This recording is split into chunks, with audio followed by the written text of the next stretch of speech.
rotten society like we have in Kenya, then of course they will get that kind of a leadership. I think the president should dissolve parliament. That's the best solution at this moment in time. Dissolve parliament. All of you go home. Yes, we all go home.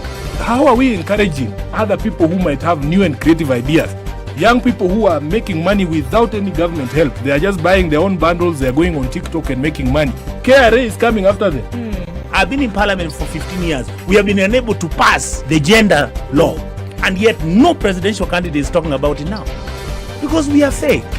The truth is, all the men refused to vote for that law. What did Sonko do to Pumwani maternity hospital? Yeah, he with cleaned his it up. own money. Cleaned it with his own money. That was him as an individual. Yeah. And I did not say he was cleaning his own money. I was saying he cleaned it. Foot, mouth. Foot, mouth. Eric. Okay. The Situation Room, Kenya's biggest conversation.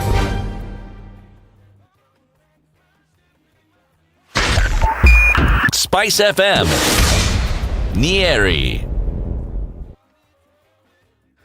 Good morning on this Monday morning. Let's see what the roads look like right now. We see some traffic already building up coming out of Westlands. This one looks like it's going to be a nightmare already because a few minutes past 6 o'clock and it's already jam-packed. Folks are complaining about many sections of this road having not been sorted out just yet, creating traffic. Let's look at coming off of Jogoro this morning as well, going towards Landis Road. Kamkunji roundabout is also looking pretty slow. Langata Road looks clear and free right now. Use that, as does the ICD route coming off Mombasa Road this morning. Traffic is already building up, but not as crazy as it was previously. Let's see what this Monday morning has in store so far. Things just at a dull roar. Hopefully it doesn't get much crazier than that. Let us know if it does. SpiceFMKE on Twitter is how you can get in touch. Text on 40127. Are you ready? Okay. Spice FM.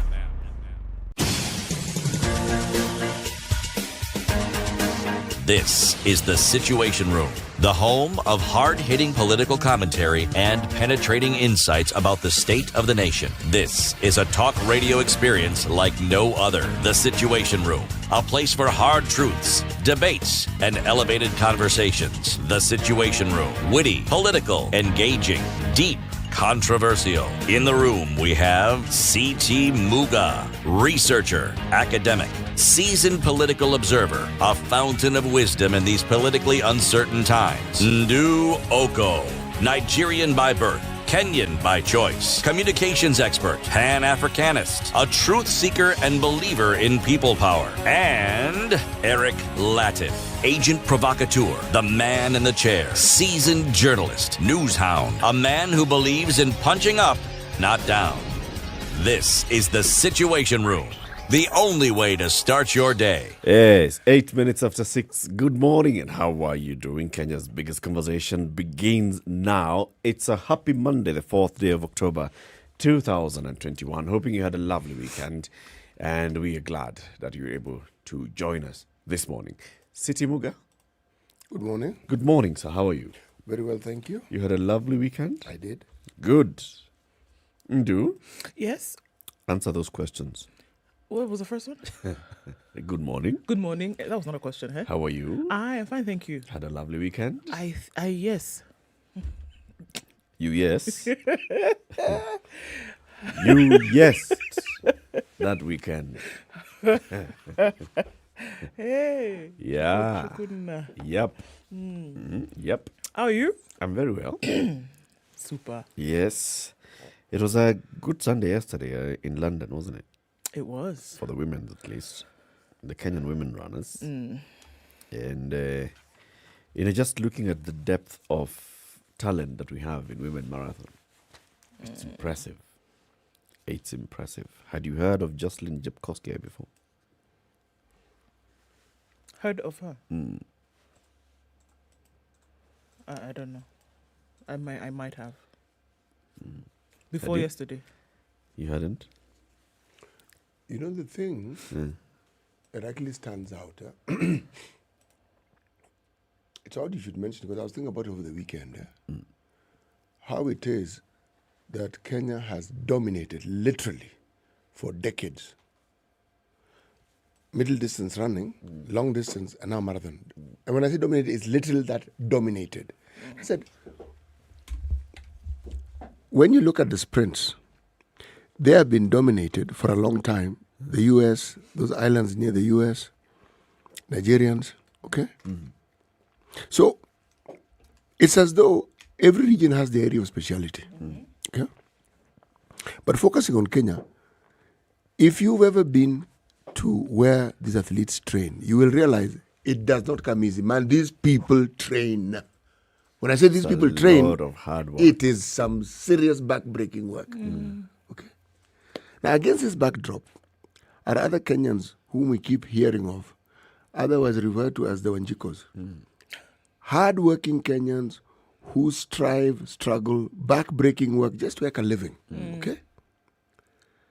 And then come these people who we should never refer to. I'm never going to refer to them as leaders again. Okay.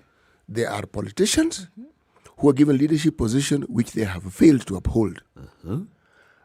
And every day they keep chipping at this excellent, wonderful trait that Kenyans have. They keep introducing an element of depression, an element of darkness, because just when people think they're getting out of the woods, something strange happens and you hear we've lost money. Just when you're thinking, okay, this will be the end of it, you're suddenly told there's this project that ought to have taken place which never took off.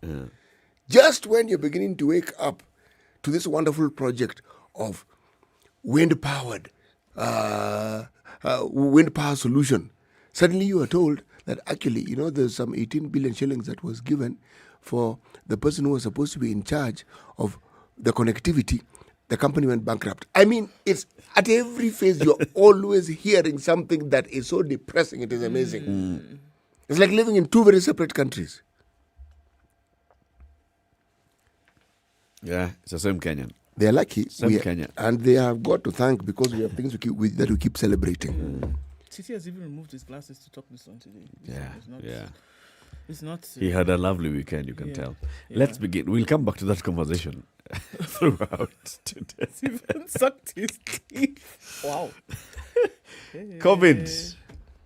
Okay. So, let's look at those numbers really quickly in Kenya, and then I'll tell you something about YouTube and anti-vaccines, right? So Kenya lost 9 people to COVID-19, 91 tested positive. The 9 that we're looking at, indeed, over the last few days, country's fatalities now are 5,140.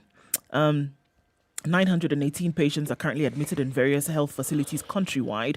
56 of these patients are in the ICU, 31 of whom are on ventilatory support and 23 on supplemental oxygen. So that's what we're looking at. Low numbers now. It puts Kenya's positivity rate currently, at least from this sample size of 3,435, at 2.7%. We've done roughly 2.5 million tests in the country. That's what we're looking at now. Hoping that more people are getting vaccinated. The country's trying to get to that 5.8 million the next 16 days. Let's see if that actually happens in terms of vaccinations. Encouraging people to be vaccinated is something that the world is taking quite seriously until social media giant YouTube has decided that it will remove all anti-vaccine misinformation from its sites. It will remove content that spreads misinformation about all approved vaccines, expanding a ban on false claims about the COVID-19 jabs. It's where has been a place where lots of people have been able to get this information. People have made videos, put it on there, and YouTube has said enough is enough. They say approved vaccines, videos that have been saying approved vaccines are dangerous, that they cause autism, cancer, or infertility, are among those that will be taken down, according to YouTube. The policy includes the termination of accounts of anti-vaccine influencers. And we know that the anti-vax campaign has used influencers over the years and that they've ramped up these efforts, especially in the times of COVID. So tech giants have been criticized for not doing more to counter false health information on their sites. And so YouTube then takes the lead in this. YouTube, which is owned by Google, said 130,000 videos were removed from its platform since last year, when it implemented a ban on content spreading misinformation about the vaccines. So in a blog post, the company said it had seen false claims about COVID jabs, and this has spilled over into misinformation about vaccines in general. So not just COVID, but they're taking this into consideration as well as concerns measles, hepatitis B, and such. So they're expanding this with new guidelines on currently administered vaccines that are approved and confirmed to be safe and effective by local authorities and the World Health Organization. So where you go to find this information, it's not going to be there anymore. Okay?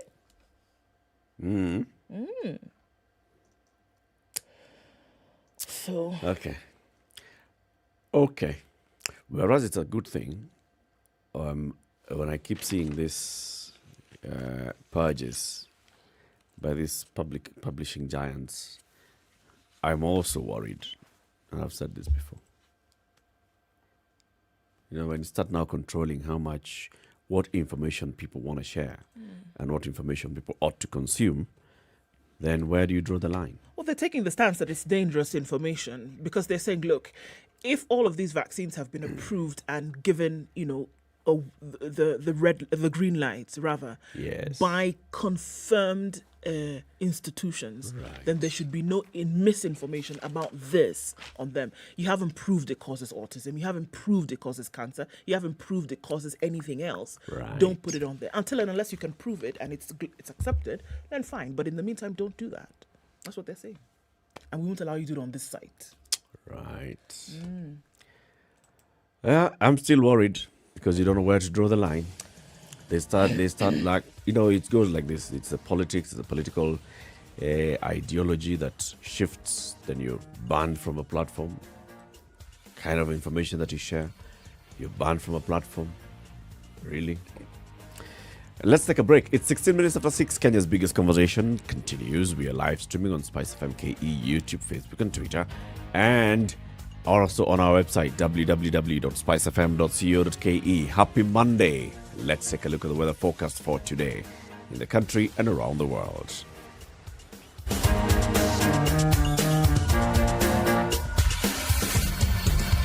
This is the Situation Room, the only way to start your day. Spice up your life.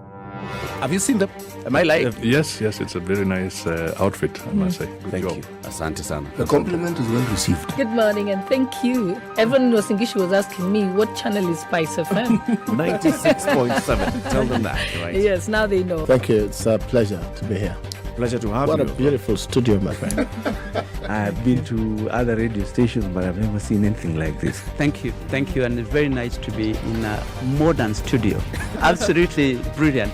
And I have to say, it's a very cool ambiance here in your radio room. Just for our listeners, I think it is below zero in this room here. Very Swiss temperatures. Clear conditions. The moon's out in Nairobi this morning at 15, highs of 26 and lows of 15 going through this Monday. We're looking at partly cloudy conditions at 14 in Nakuru, highs of 24. 26 will be the high in Nyeri, where it's currently clear at 12. And Eldoret is clear at 12 as well, going to highs of 24. This morning in Mombasa, mostly sunny conditions at 24, highs of 30 and lows of 23. Temperatures also rising in Malindi, 25 degrees, mostly sunny conditions, highs of 30 and lows of 25. We're looking at cloudy conditions in Kisumu at 20, highs of 29 and lows of 19. And in Kakamega this morning, partly cloudy conditions at 15, highs of 28, coming back down to lows of 15. Kampala is clear at 19, highs of 29 today. And we're looking at sunny conditions at 22 in Dar es Salaam with highs of 30 and lows of 21. Lagos this morning, light rain at 25, highs of 31 today. Joburg, mostly cloudy conditions at 10. 10 will be the low, going to highs of 20, and Kinshasa is cloudy at 24, highs of 31, back down to lows of 24. Out east in Beijing, it's sunny at 18. That'll be the high today, coming down to lows of 12. And in Paris, 10 degrees and clear, highs of 18. London, 13 degrees, highs of 16 and lows of 12. And Sunday night in New York reads 22, mostly cloudy conditions. Warm days, highs of 25 and lows of 19.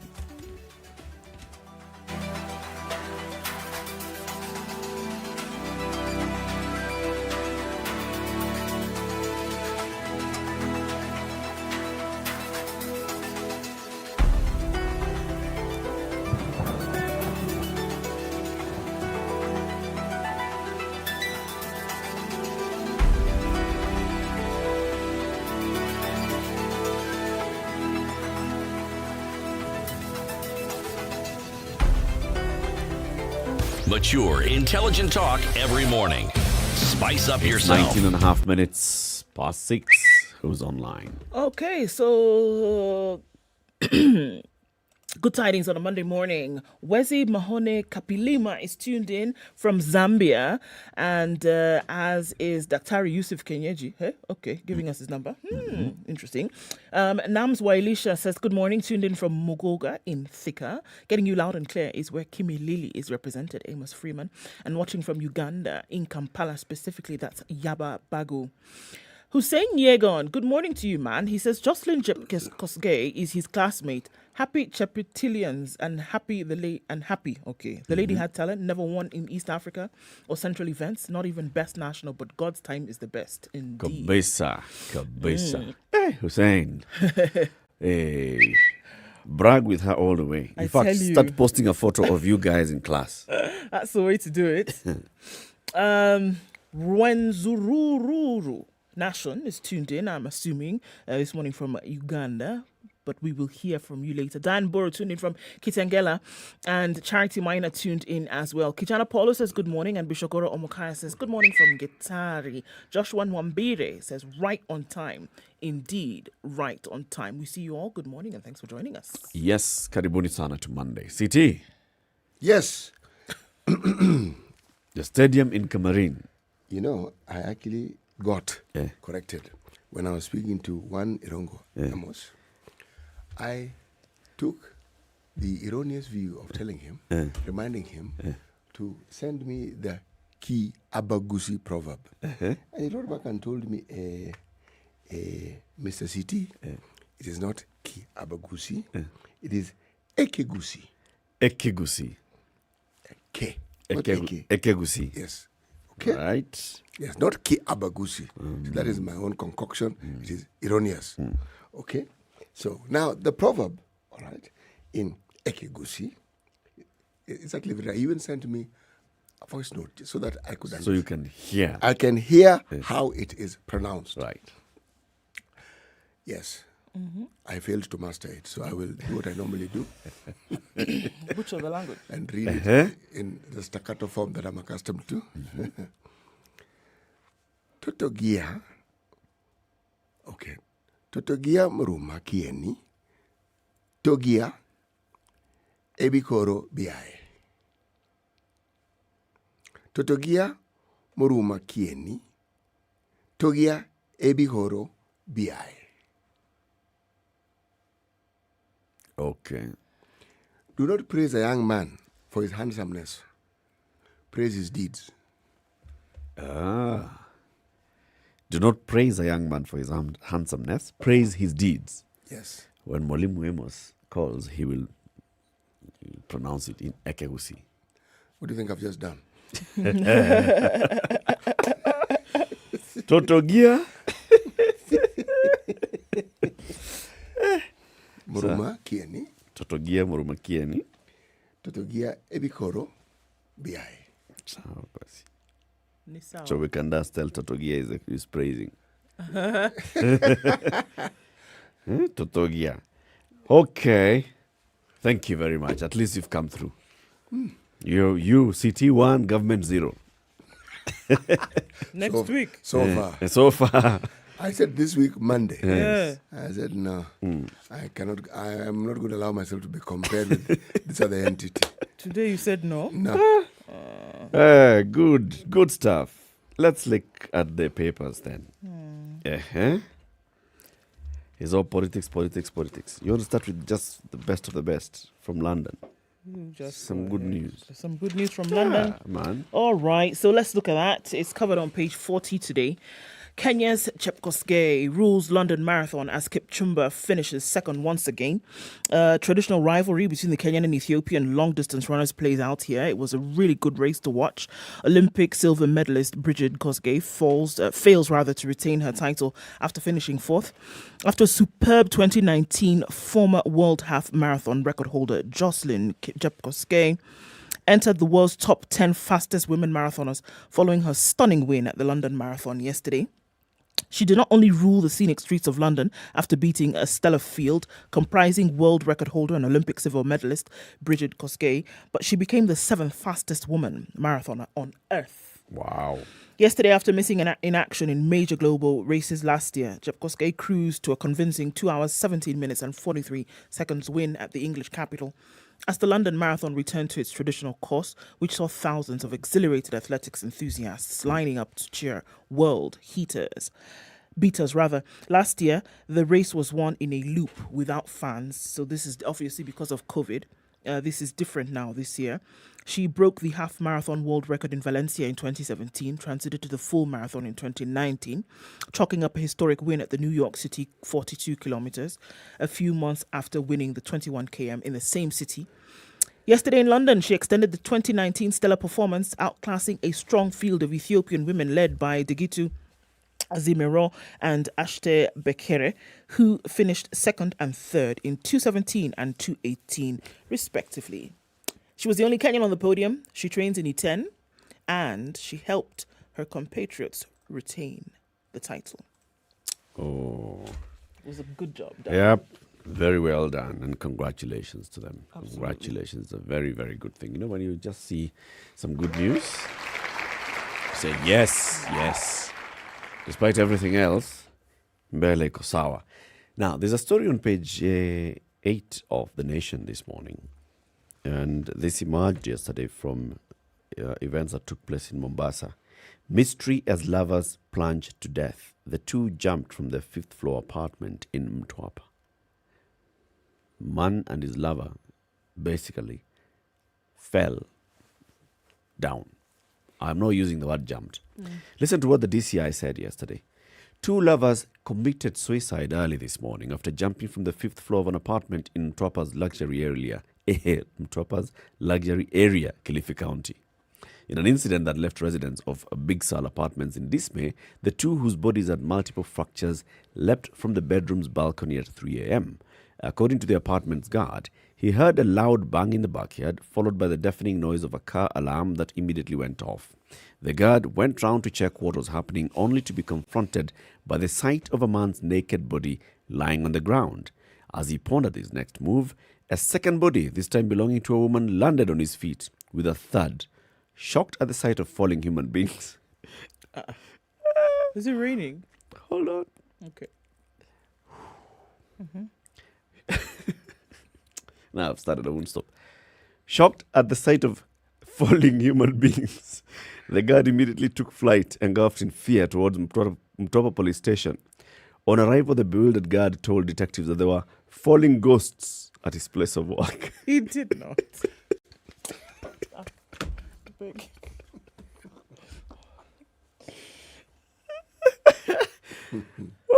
He went and said, you know, you're a watchman in Mtwapa. Then you hear a loud thud. Go and check. Find the man. As you're there, poop, a woman. The man took off, went to the police and said, hey, it's raining, man. There are ghosts falling in that apartment. Now, that is the funny side of the story. That's the watchman's narration and the police reporting it. However, the issue here is that it's been concluded the 2 people committed suicide. It was established that the woman, identified as Lucy Nyokabi, 23 years old, was a tenant in the apartment and was cohabiting with a man who has only been identified as Rastaman. After accessing the house, whose door had been latched from the inside, detectives established that the 2 had been fighting prior to committing suicide. The bedroom's floor was flooded with blood, while a glass table in the living room had been shattered. Meanwhile, now that's what happened there. So that's the same story that's been written in the Nation today. And it says, the neighbors say this woman had actually lived in these Big Sal apartments for almost a year. But 3 months ago, according to her neighbors, she started living with a man only identified as Rastaman. People don't know much about the woman. People don't know much about the man.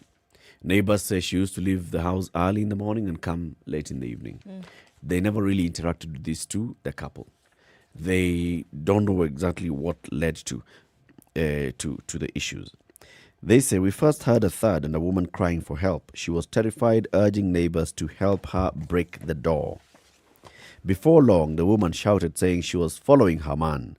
That's when we realized the man had jumped from the balcony and the woman followed. We found their lifeless bodies lying in a pool of blood. Everything happened so fast. So according to neighbors, they hadn't heard any commotion before. Man has jumped, according to them. Then the woman is asking them to help her gain access to her house. And then next she says, I'm also following my man. And she jumps. Doesn't add up.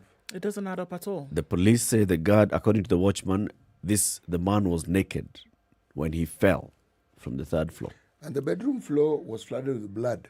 Bedroom floor was flooded with blood. Flooded. And the house has been locked from the inside. How do these things... How did she get in? How did she get out? No, she supposedly jumped off the balcony, right? She told the guards, I'm following my man. She told the neighbors. Oh, the neighbors. Okay. Yes. Now, the police record here indicates that there was a commotion in the house before the two decided to commit suicide. And then they say that the house had been locked from the inside. And there was a pool of blood in the house. So, if the door is locked from the inside, how do the people get out? You know, who locked the door from the inside after the people had left and jumped from the balcony? One is naked. The other one, we are not sure. Yeah. These things, honestly, the way in which they're going, so easily after you look at the details of this, can you pick out that there's something wrong? That something doesn't make sense in terms of the relaying of the information. The reporting is very odd. Yes, because this young lady was living in this house, a well-to-do part of Mtwapa, okay? A prosperous neighborhood. She lived alone for a while. Then was joined by this gentleman we're now referring to as a Rastaman. Nobody knows what she did. But she left in the morning, came back in the evening. There is so much that is not known about this story. So much, apart from the fact that the two are dead. Yeah. Even the issue of them jumping out. At committing suicide. Yeah, they committed suicide. So that one still... Police immediately jumped to that conclusion. They committed suicide. Well, like the Kenyakoma gentleman who also committed suicide. Yep. Nah, sorry. Or like Oprokangogo, who killed and took off. Yeah. Or drunk acid. No. Yeah. No. This one? No. Something a little better. You know, between the actual reporting and what is being attributed to what the police said, so much doesn't add up. Yep. And unfortunately, these stories of death, a lot doesn't add up. But you guys think about it. In the last couple of weeks, 3 or so weeks, almost every day are we looking at a story like this? Some weird and death. It's just weird. The manner in which the death happened, weird. But then also the manner in which either one, police are coming to a certain conclusion, or you're getting details sketchy about this whole environment. Why is it that we are able to pick out a story of this nature and every time it's dodgy? Why is that? You know, this mental health issue, I'm going back there again, which we don't seem to be taking seriously, is not knocking at our door. It has entered our house. It's telling us. It's had a seat and having a meal. Yes, it's having a meal. Yeah. It's part and parcel of the family now. And we are going to see, we said this before, so let's say it again. We are going to see more and more of these crazy cases. Something weird happened in this particular case. And I think it's not right for the police to jump to the conclusion that these people were behind their death. Nah, not necessarily. It's 27 minutes to 7. Let's take a break. How are the roads looking like this morning? We'll be looking at more newspaper headlines shortly. This is the Situation Room, the only way to start your day. Spice up your life. Hey, it's getting hot in here. The media has greatly contributed to the moral rot that we experience in this country. I remember a senior politician telling me, point blank, nobody steals in the field, it's stolen in the granary. So my friend, if you're going to win an election, jipange kwa granary. I think we are suffering from Stockholm Syndrome. Our violator and abuser is also our redeemer in our mind. The whole political class, the whole political institution is rotten. It is based on ideals that cannot progress our country forward. This is the Situation Room, the only way to start your day. Okay, and just like that is building up on most of these Nairobi streets. We're looking at Jogo Road getting out towards Landis, building up slowly, but not too crazy at the moment. Langata Road, especially at the roundabout at Timor, is where we've seen a lot of traffic build up right now. We're also looking at in the CBD, it has piled up some. Let's take a look at the Thika Superhighway, where it's also going in the direction of Survey, piling back in that opposite direction. Kiambu Road is flowing freely, at least for now. So it's still not looking too bad, guys, at a few minutes past 6:30. We'll look at it in a bit, but it looks like Monday morning is not looking too painful, at least not just yet. Remember, the bypass is also looking good. You can use those. If you're coming off Mombasa Road, that ICD route will give you a little less pressure. You can use that to then join at General Motors, or use that and go out towards the Southern Bypass. See? Options. Let's use them. SpiceFMKE on Twitter. Text on 40127.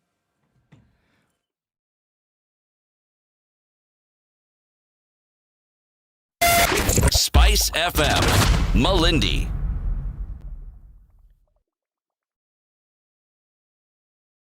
Mature, intelligent talk every morning. Spice up yourself.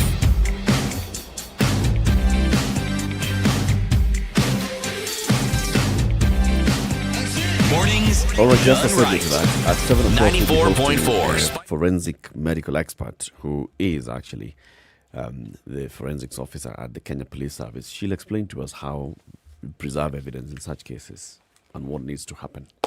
So keep it right here for that conversation. Dr. Kizi Shako joining us at 7 a.m. So, CT, what are you looking at? I'm looking at some good news here. Page 2.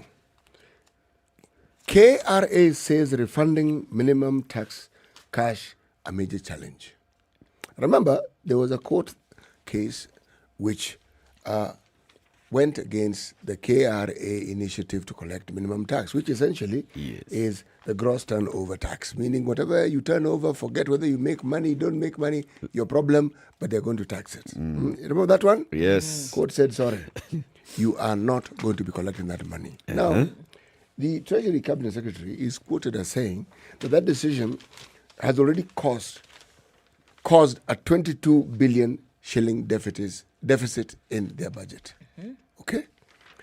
And their plans, their plans. Yes. No, it's already 22, meaning without that 22 billion away from the budget. Yes. Now, there are plans to appeal, but what I'm calling the good news is that this is what it means, okay? That the tax will have to re-embark on refunding the already collected revenues. Now, is it not music to your ears when you hear that KRA is actually being asked to refund? And I am thinking of a situation where KRA actually refunds money. Okay? It'll go to, the joy is short-lived. KRA will appeal. We'll see how the appeal goes. But the truth of the matter is this, What KRA needs to do and what it does, we all understand. But there are better ways of doing the same thing. Again, I was thinking about this. When it came to VAT, the issue of VAT refunds from KRA. How did that work out? Pain. To get your money out of KRA. Pulling teeth is a walk in the park. It's an issue. Kenya Association of Manufacturers has waded in. Chamber of Commerce has waded in. Private Sector Alliance has waded in. Pain. Remember, this is operating cash that you're talking about. Your business needs just cash flow. You're giving it to KRA. So you're telling KRA now, because according to that, now, we're going can we now have it back? We're refunding. Now this one, at minimum tax. I'm glad they've already come out and say, you see, that's not the point, though. The point is I gave you money that I shouldn't have given you. So give it back. Give it back to whom? To me, the one who gave it to you. Why? KRA wants, of course, the Court of Appeal. They'll want the Court of Appeal to suspend the judgment. Of course they do. Yes. But again, when a statutory body such as this one finds that it's at odds with the very people who are their partners, meaning us, it's an opportunity to pause and ask if you can do the same thing differently. And instead of having these wonderful days, the judiciary has it, open court day, KRA have it. Find another mechanism of communicating your people a little more. than just telling us we are going to tax you. Or come at you if you don't pay. Yes. Because that way, you end up getting a reputation as a body that is not concerned. Because when we pay those taxes, painful as they are, and at the same time we don't get the services for which we have paid for, we are not a happy lot.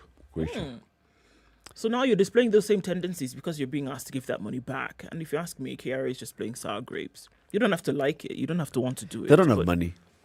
It's not even sour grapes. It's reality. They don't have the money to give you back.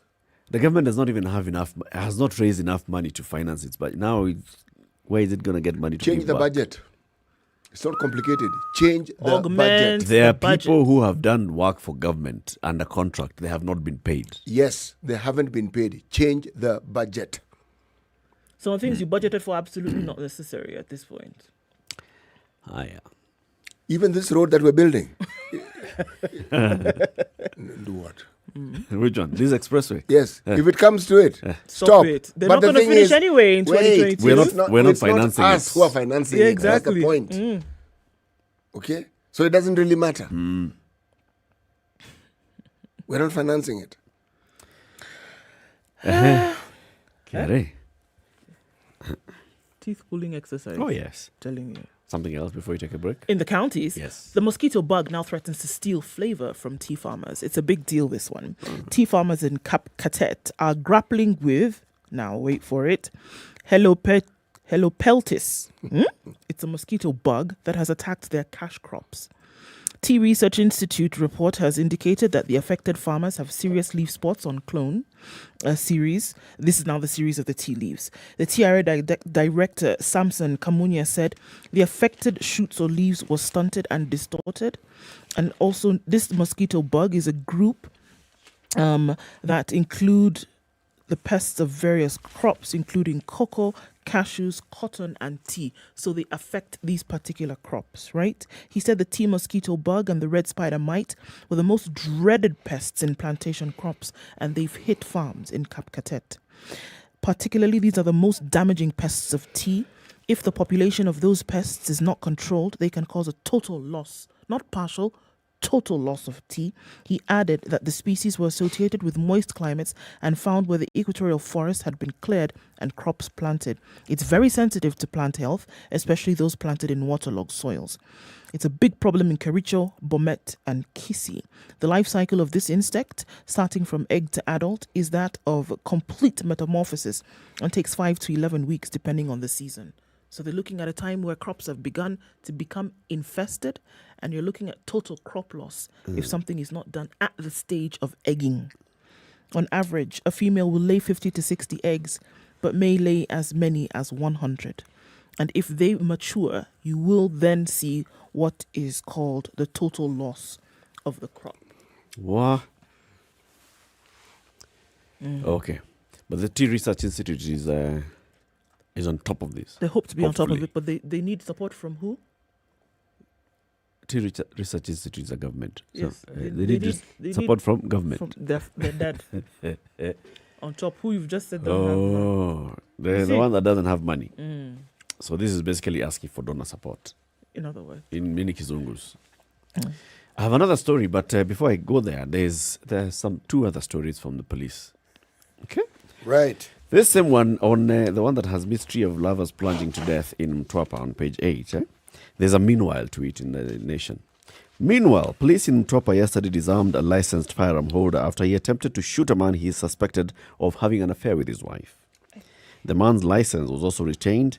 The DCI said the suspect, who spent the night in custody, had trailed his wife from their home in Mtwapa to Tamaduni Gardens in Kilifi town at 3 p.m. on Saturday.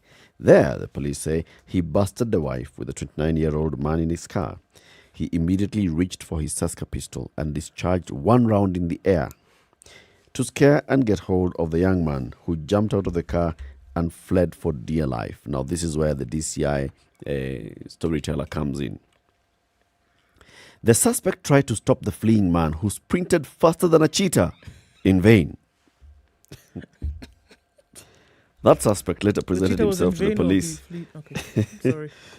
The suspect presented himself to the police at Kilifi, and he was disarmed and his license suspended for a while. Okay. The other story, again from the DCI. A 24-year-old man is in custody at Maua police station for the murder of his friend, Kenneth Bundi, over an unpaid debt of 20 shillings.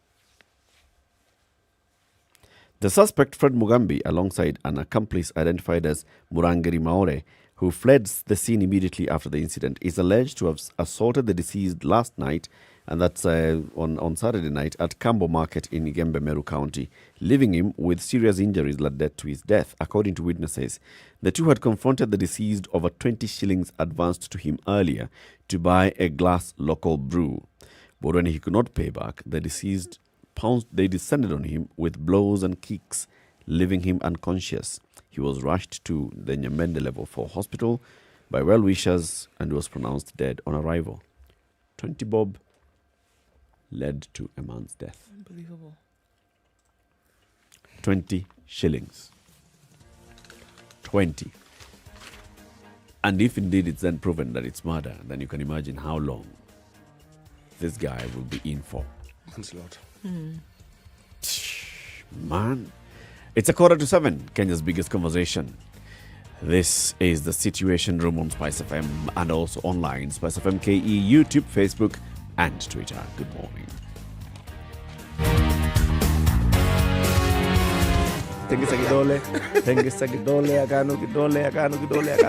Thank you. The political class, the contestants, everybody is trying to outsteal the other. Remorse is not taught in any school. Manners is something you get from your mother. You don't get it from your political party. Why are we so unfocused as a country? Why are we spending money and resources, yet we have real challenges in this country? This coronavirus pandemic should teach us one thing, that universal healthcare is critical. Because at this point, whether you have a medical card that covers you, it doesn't matter. It doesn't matter. This is the Situation Room, the only way to start your day.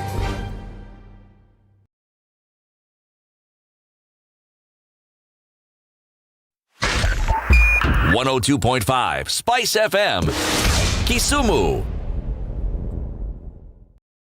Mature, intelligent talk every morning. Spice up yourself.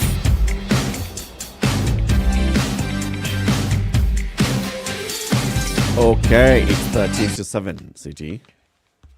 Indeed. I remember a little earlier on I did mention that perhaps we should think of terminating some of these contracts. Yes. Apparently, I spoke a little too soon. Kenya will face the possibility of paying 158 billion shillings in penalties if there is an early termination of even these PPPs. Just thought I would mention it. Now, having mentioned it, let me go on to something else. Now, this is an interesting story in this regard. It's about the IEBC. Everything about the IEBC is always interesting. Yes. Okay? Now, the headline is Chebukati in war with state over foreign funding prefect. Okay? This is a story. The state has moved to deploy interloper to superintend IEBC foreign funding, and this has triggered off a standoff that threatens to disrupt preparations for next year. There's a word there that you've avoided. Come back to it. The state has sought to deploy who? An interloper to superintend. I swallowed that one, didn't I? Yeah, I just said. Okay. Okay. The Star has established that the Independent Electoral and Boundaries Commission is currently embroiled in a tiff with President Uhuru's administration over funds monitoring. Let me just get the crux of the matter. According to this article, is the state's decision to deploy an agent of the Ministry of Foreign Affairs to purportedly oversee the Commission's financial engagements with foreign agencies. The equipment we need to ensure that our elections run as smoothly as they haven't in the past.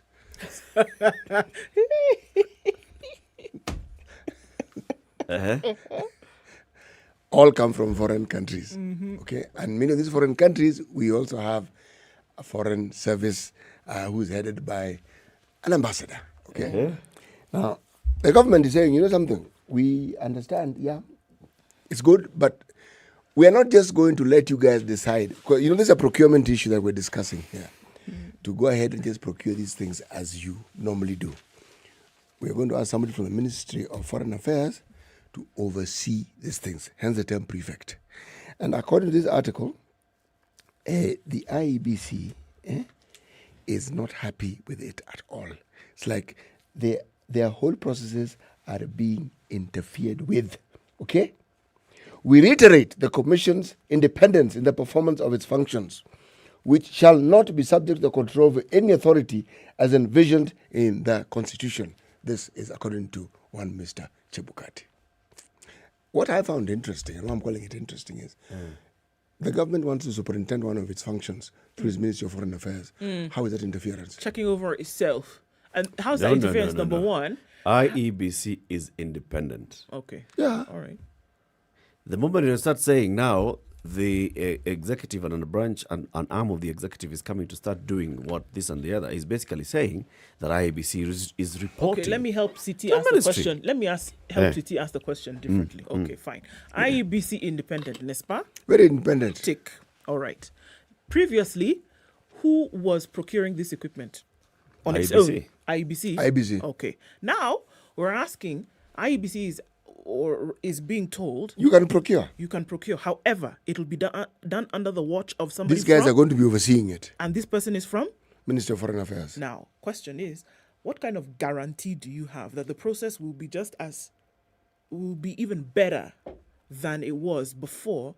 What guarantee do you have coming from government that the process will be seamless? The question I would ask is, what is the guarantee that it'll be more seamless? Because or what is the guarantee that it will not even be more bungled than it was before? No, the buying of these things is never bungled. They're actually bought. It's when they arrive here and that the things that they do. Yes, but not do. No, buying. They are bought. They arrive here. There's even a test drive. They even work.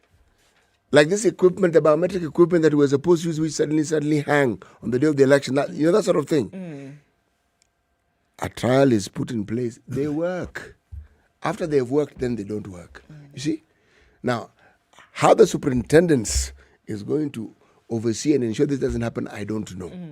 But my question is, government overseeing its own functions, where's the problem? No, government is not overseeing its own functions. That the IEBC function is not a government one, that it is an independent This is function. an independent commission. An independent government commission? No, it's an independent state commission. What's the difference between state and government? People of Kenya. And government? Government reports to the people of Kenya as well. Eric, repeat that one again. Finances. Yeah.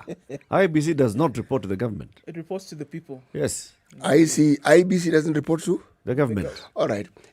Let's say the Secretariat reports to the board, isn't it? Yes. Who appoints the board?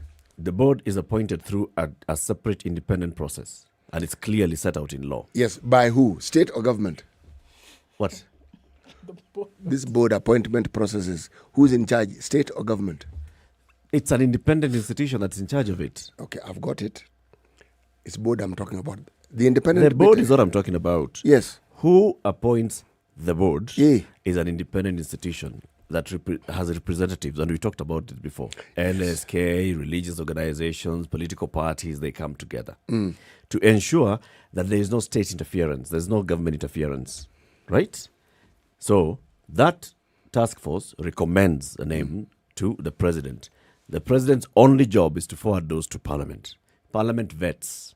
Once Parliament says, okay, we are okay with this, the president's only job is to appoint. That's it. Finances for IEBC, and we've talked about the independence of all these institutions and the fact that they don't have independence in financing is an issue. But finances for the IEBC are determined and they come from the budget. Once they come, the only thing that happens is the Auditor General will come and audit. And then there is the oversight by Parliament, the National Assembly. How have you spent your money? What are you doing? What have you done with your work? Now, when you say that the Ministry of Foreign Affairs is going now to start saying, okay, so this is how you should do this thing, one or two or the other, then now that brings you that interference. Because you're tinkering with your independence. You know, you cannot really guarantee that independence when there's somebody who is there. What is that word again we're using? Superintending. Yes, superintending. So when you have a superintendent of police. In fact, in a letter that is said to have emanated from the Minister Foreign Affairs, Foreign Affairs Cabinet Secretary. Voila. Yes, that's what they're called. Michelle Omamo.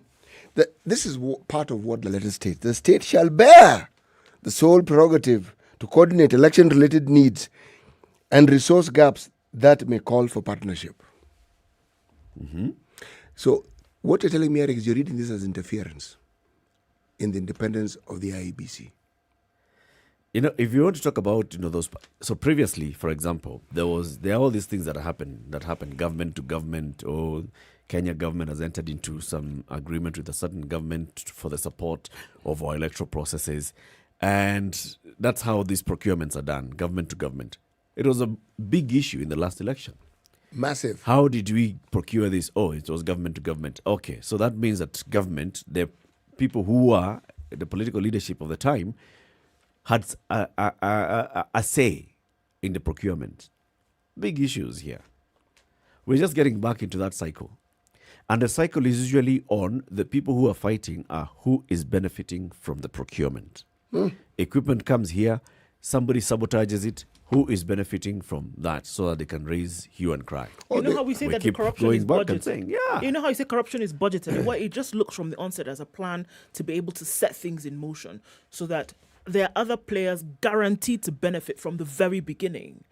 So we're procuring this thing. It's not just going to be you. Somebody's watching over. But what that does is also, if you're going to look at it from that angle, guarantee that whoever will be beneficiaries of this corruption process, it's in from the very beginning. Say. Let me just add before we come to the end of this that part of the problem is IEBC had asked the government for 40.6 billion shillings to conduct the elections. Yes. The government gave them 26.3 billion.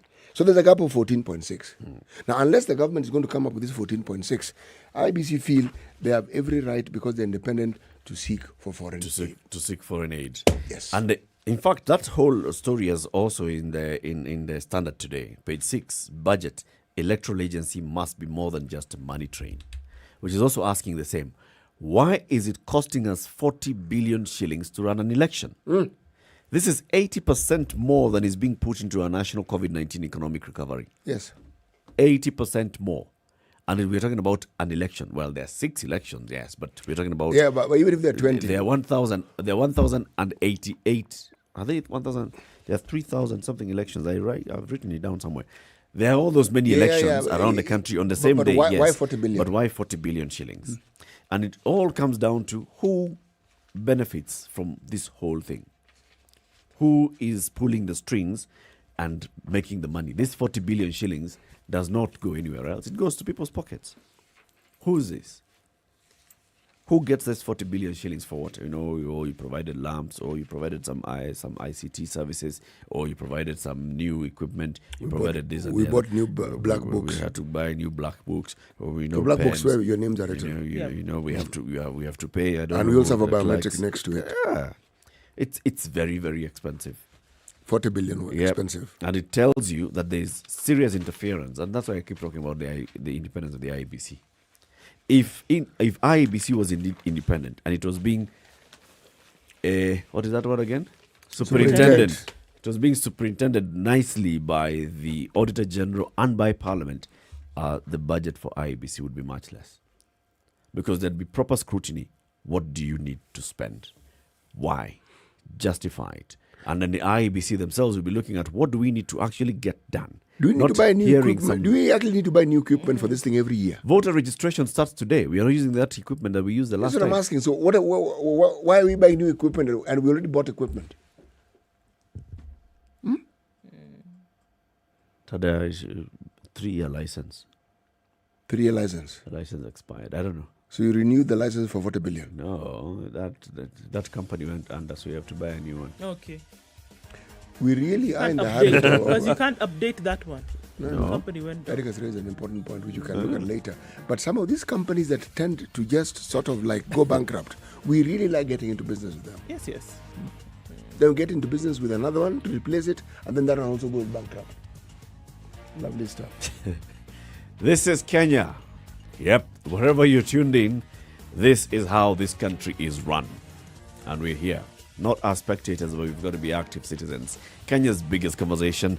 It's now coming up to 7 o'clock. In the next hour, remember, we'll be having a conversation about preserving evidence, especially in cases of sexual violence and gender-based violence. How do you preserve evidence so that you can take these cases to court? We'll be joined by a doctor. Good morning.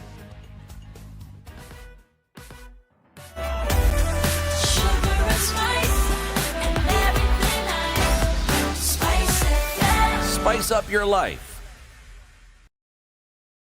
The latest news from around the world. 94.4 Spice FM.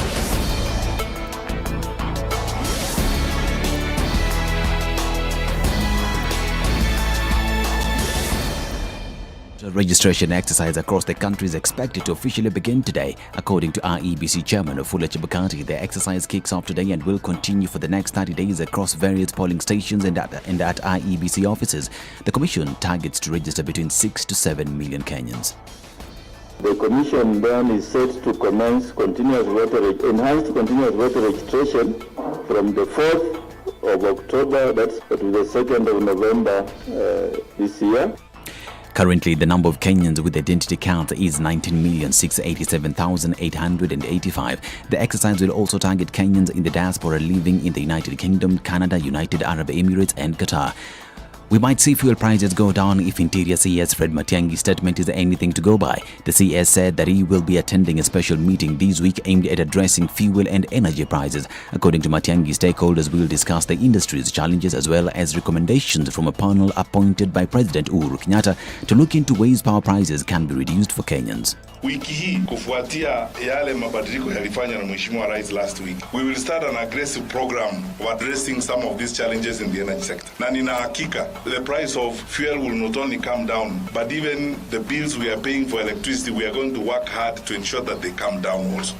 We are committed on this. We have been given this assignment sometime this week. We will be having a meeting with stakeholders to ensure that the recommendations that were made by that task force, na ile kazi Mheshimiwa Rais ametuambia tufanye, tutaifanya. A few days ago, ODM leader Raila Odinga hinted that fuel prices would fall this week.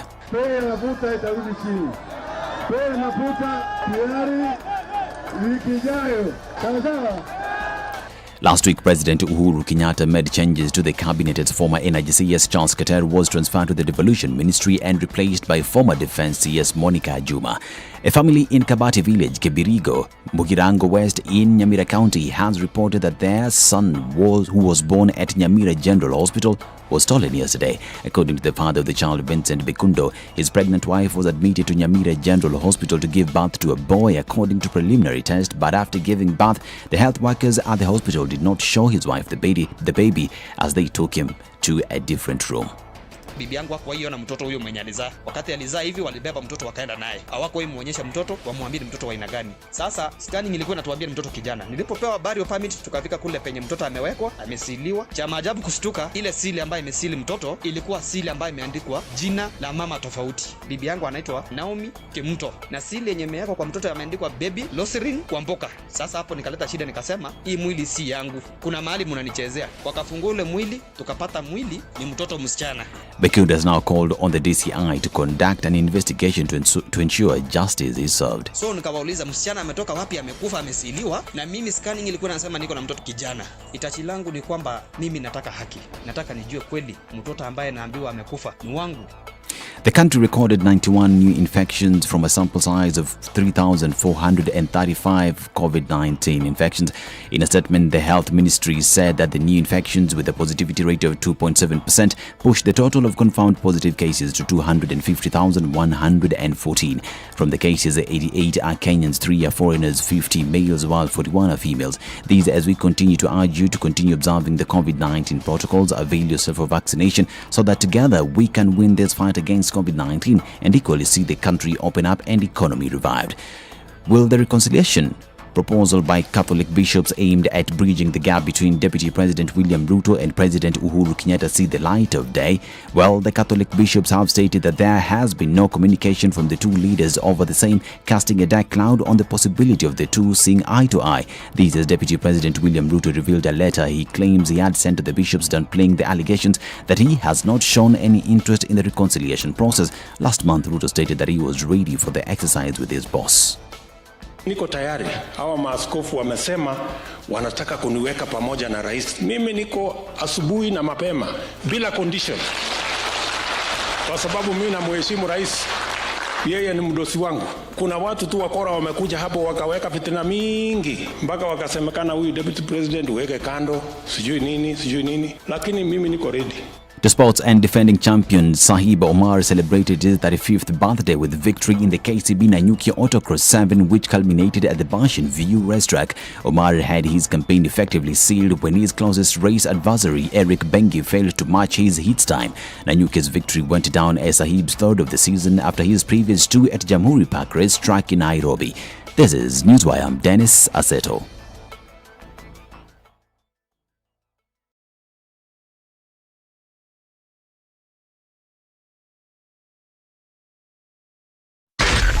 SpiceFM, Nakuru. It's a few minutes after 7 o'clock, and let's see what the roads look like now. Well, everything seems to be jam-packed. In an hour, much can change. We're looking at a lot of traffic then coming out of Westlands towards the city. We're also looking at it piling up, quite some coming out of Ngara. And that's a lot of the traffic that's diverted coming off the Thika Superhighway this morning. We're seeing that it has also piled up there, and it's inching closer and closer to Outer Ring that then spills over to the Thika Superhighway. Kiambu Road is also jam-packed. We're seeing a lot of that traffic also then connecting with the sea of traffic that is the Thika Superhighway. All right, some of it on Juja Road as well, getting out towards Ring Road and Ngara, and then out into the city. That's where a lot of it is this morning. Langata Road also has picked up from where it was not before. Industrial area looking like something as well, and as well as Jogo Road. North Airport Road also building up. We also have traffic then building up on the other side of the city, on Gong Road, leading towards the city mortuary roundabout. So everywhere you look, traffic is building up. It's Monday morning. Let's see what it looks like in a short while. But you should be able to get out of this without too much of a scratch. But we'll keep an eye on things. SpiceFM KE on Twitter. Text on 40127.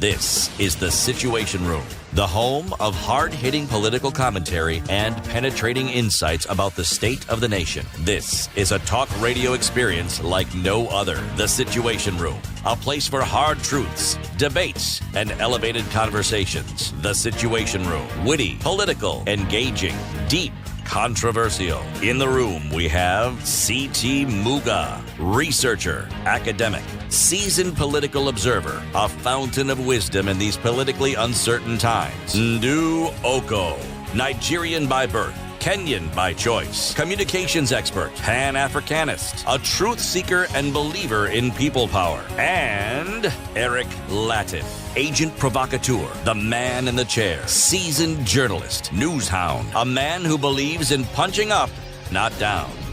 This is the Situation Room, the only way to start your day. It is 8 minutes after 7. Good morning to you, and how are you doing? Welcome to Kenya's biggest conversation, the Situation Room, if you're just joining us. If you've been with us since the top of the show at 6 o'clock, asante sana for keeping it locked. This is the second hour of the conversation. We're here until 10 a.m. And C.T. Muga has the day's Ekegusi proverb. Yes, Togotia. Momura. Kienit. Togia ebikoro biae.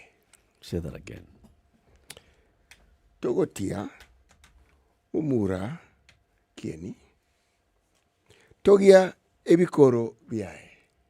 Say that again. When I need. Practice makes perfect. Now I know exactly what he's doing. And now he will know exactly what I'm doing. Third time's the charm. This is the English translation of what I have just said. Do not praise a young man for his handsomeness. Praise his deeds. Do not praise a young man for his handsomeness. Yes. Praise his deeds. Yes. Mwalimu Irongo Amos, thank you very much for that one. He even sent you a voice note He did. on how to pronounce it. Yes, he did. And it's exactly how you've done it. Almost. Or Right. just about. Just almost there. Yes, almost Approximately close. there. Yeah. Togotia, whatever. Murumo. Okay. At this rate, you wait and see. I am going to be speaking very many languages by the end of this year. Oh, yes. Yes. The good thing, though, City, is that you've kept your promise. Unlike the government. Well, now that we're just calling it out as it is, yes, exactly. No holds barred. Yeah. Okay. Yes. So let's have a conversation about forensics. Right? You've watched CSI. I have watched, some series of CSI. Yes. Those ones. Riveting stuff. Right. Yes. The one that has Horatio is which one? I didn't come across Horatio in the one I watched. Miami. It's Miami. That guy who always talks like, something must have happened here. No, that one I've never watched. Scarily similar to what he does, actually. We have to take it back to the station. So, we have CSI here in the studio with us today. Yes. We have a CSI with us? Oh, yes, we have a CSI. Yes. Dr. Kizi Shako joins us. She's a forensic medical expert. She's in the studio. Good morning, Doc. Good morning. Good to have you in the studio. Thanks for having me. Welcome to Kenya's biggest conversation. Great. We call that the hot seat. We make it just slightly warm enough for our guests so we can understand one another nicely. And so you can come out and tell people what you do. What's a forensic medical expert? So a forensic medical expert is, it's a medical practitioner who has specialized in forensics. So that could be forensic sciences or forensic medicine. So for myself, I'm a medical doctor and I specialized in forensic medicine, which is all about the application of science and medicine in the investigation of violent crime or injuries that are not accidental. Yes, in a nutshell. I can simplify it. Okay. If you simplify it, are you the one who gives out the P3? Oh my gosh. I think she does. Please allow her to simplify it for herself. She deals with the outcomes of the P3. Okay, so what, yes and no. My work is, I have worked as a forensic police surgeon, which is the doctor who deals with the P3 forms in Nairobi. We were 3 until one passed away last month. So what we do is to examine injuries. So people come in with complaints and they say, I was hit here, I was beaten there, I was in an accident, and this is what happened. These are the injuries I sustained, and I'd like to take this case further to court or for insurance purposes.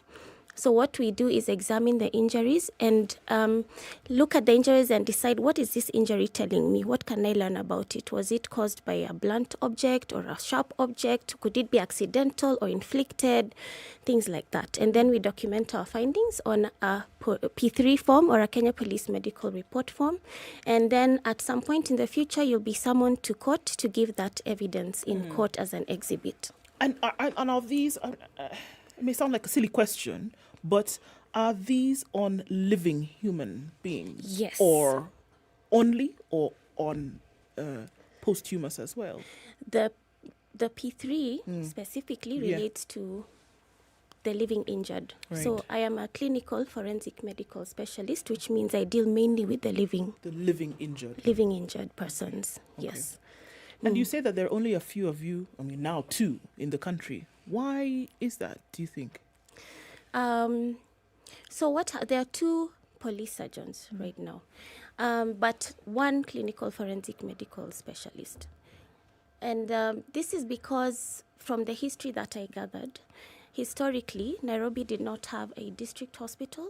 In other counties, the medical officers in those hospitals, in the public facilities, do the same work, as well as other duties, like they do ward rounds, they're attending to other clinics, and they do the medical legal work. In Nairobi, the police surgery is specifically for medical legal work. So that's how come there's only one in the country. So basically, the police is using now the network of doctors in the former district hospitals. Yes.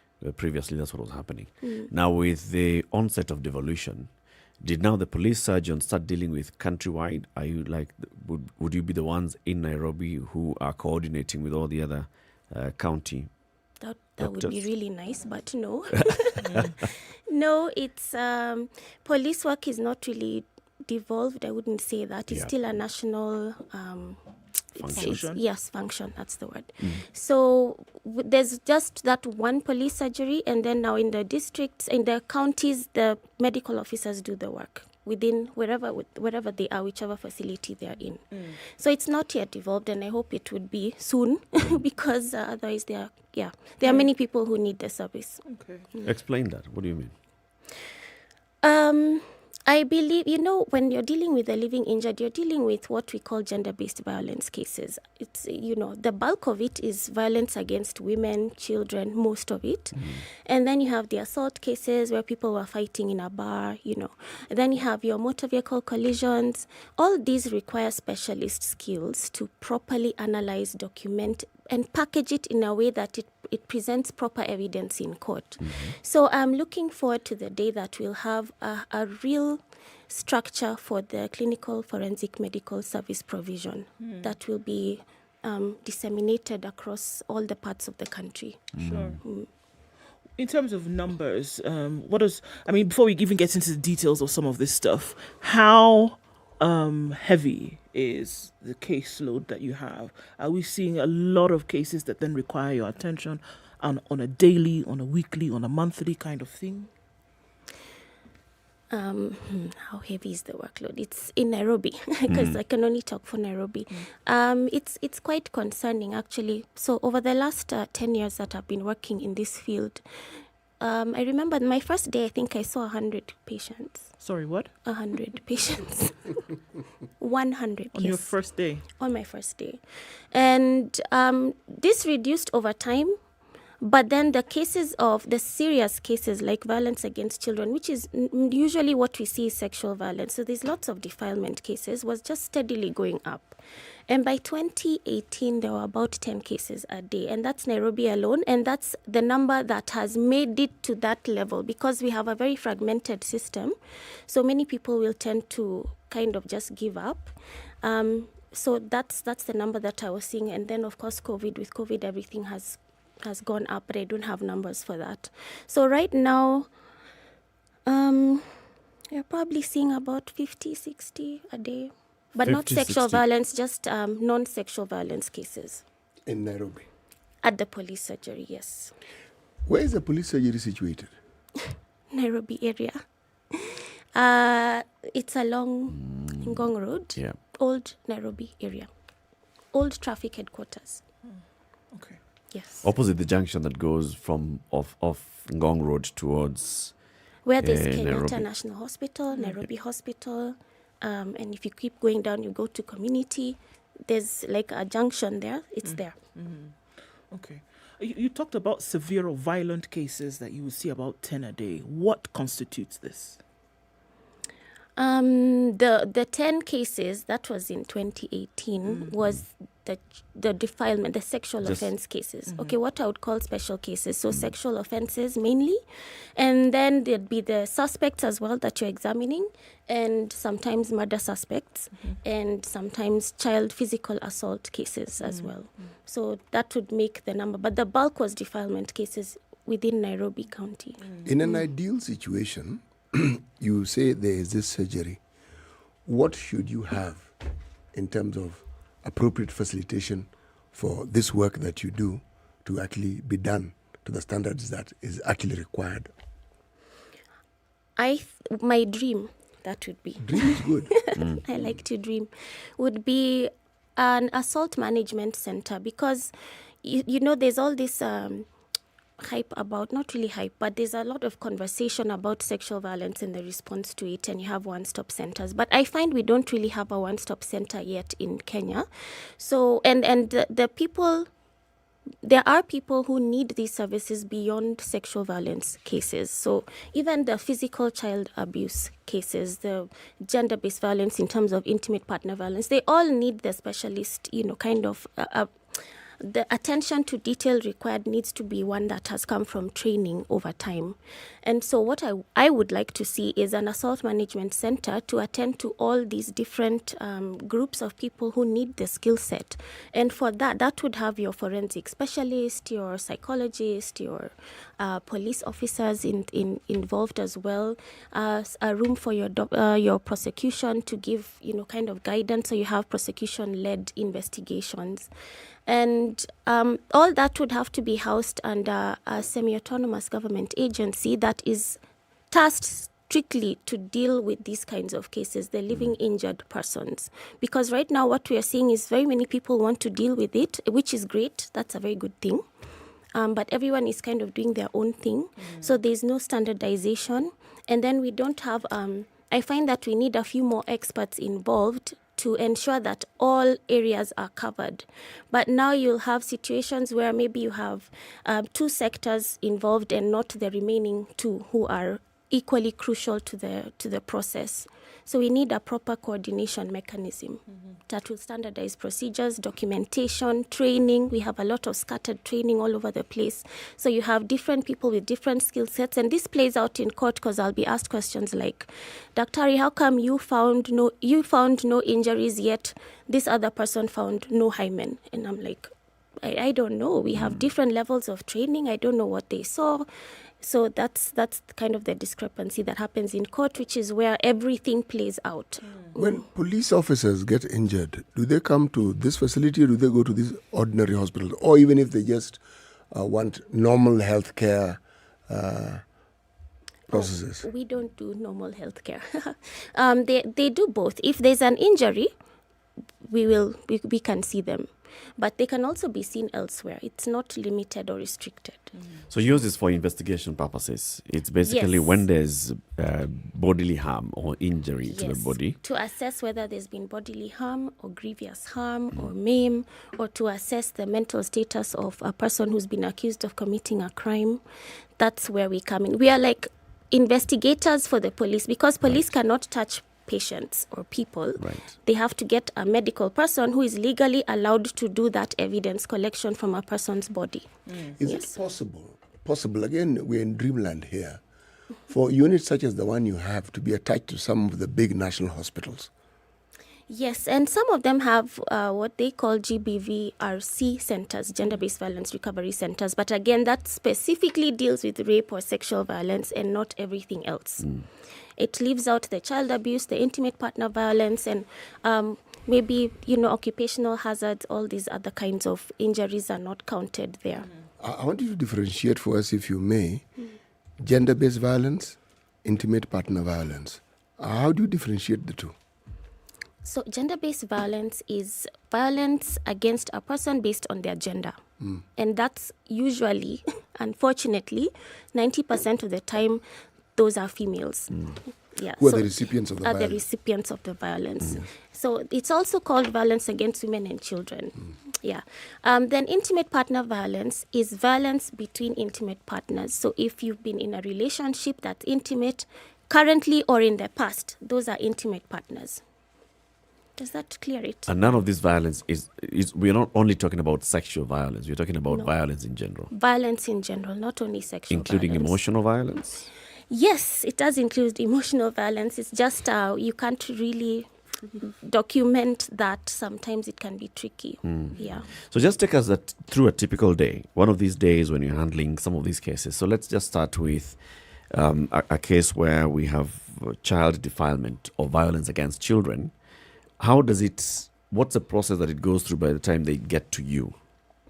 So a typical case report, for example, you'll have a history of a child being allegedly being sexually abused by the father, let's say stepfather.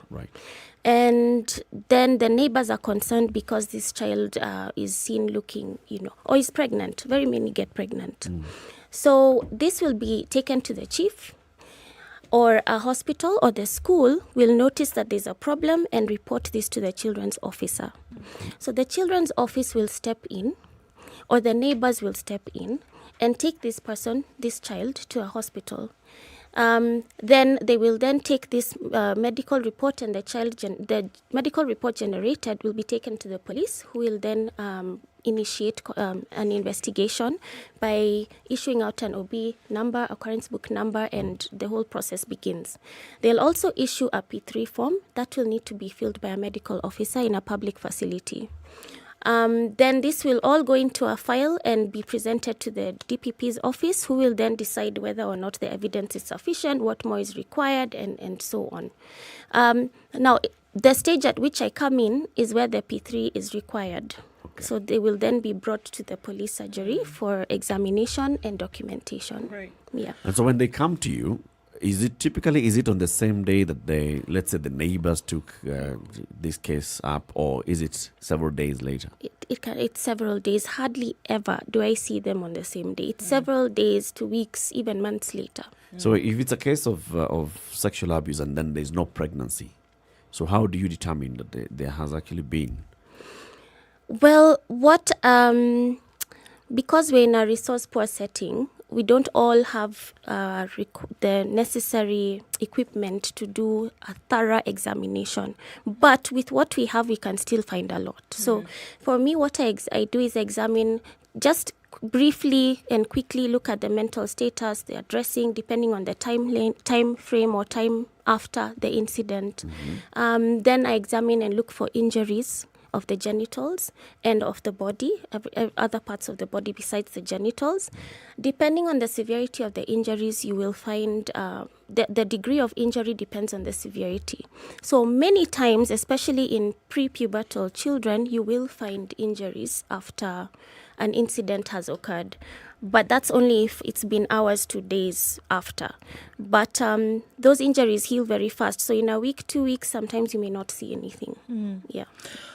As I hear you say this, obviously there's the scientific that's involved, and it seems like, you kind of have to, you box up your evidence and deliver that. Is there space for you to be connected emotionally to these?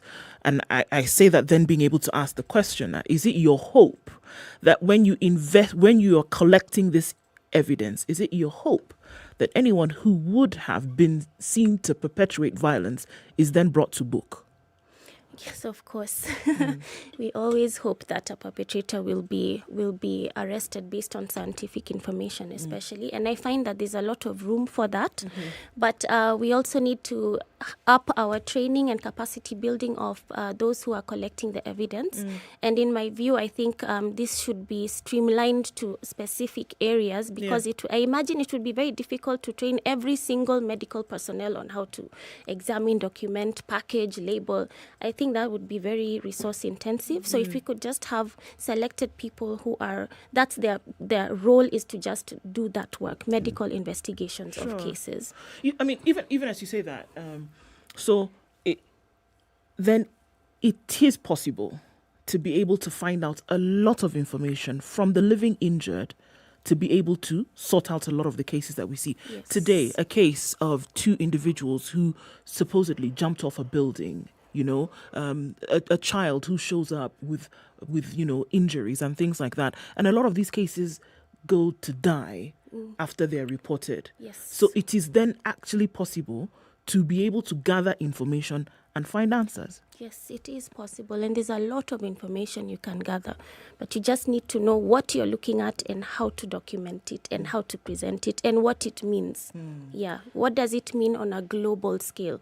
What do all the experts say about this? And what other information can you gather from, let's say, more scientific processes, like if you have access to maybe a rape kit, what else can you gather that you can't see with your naked eye?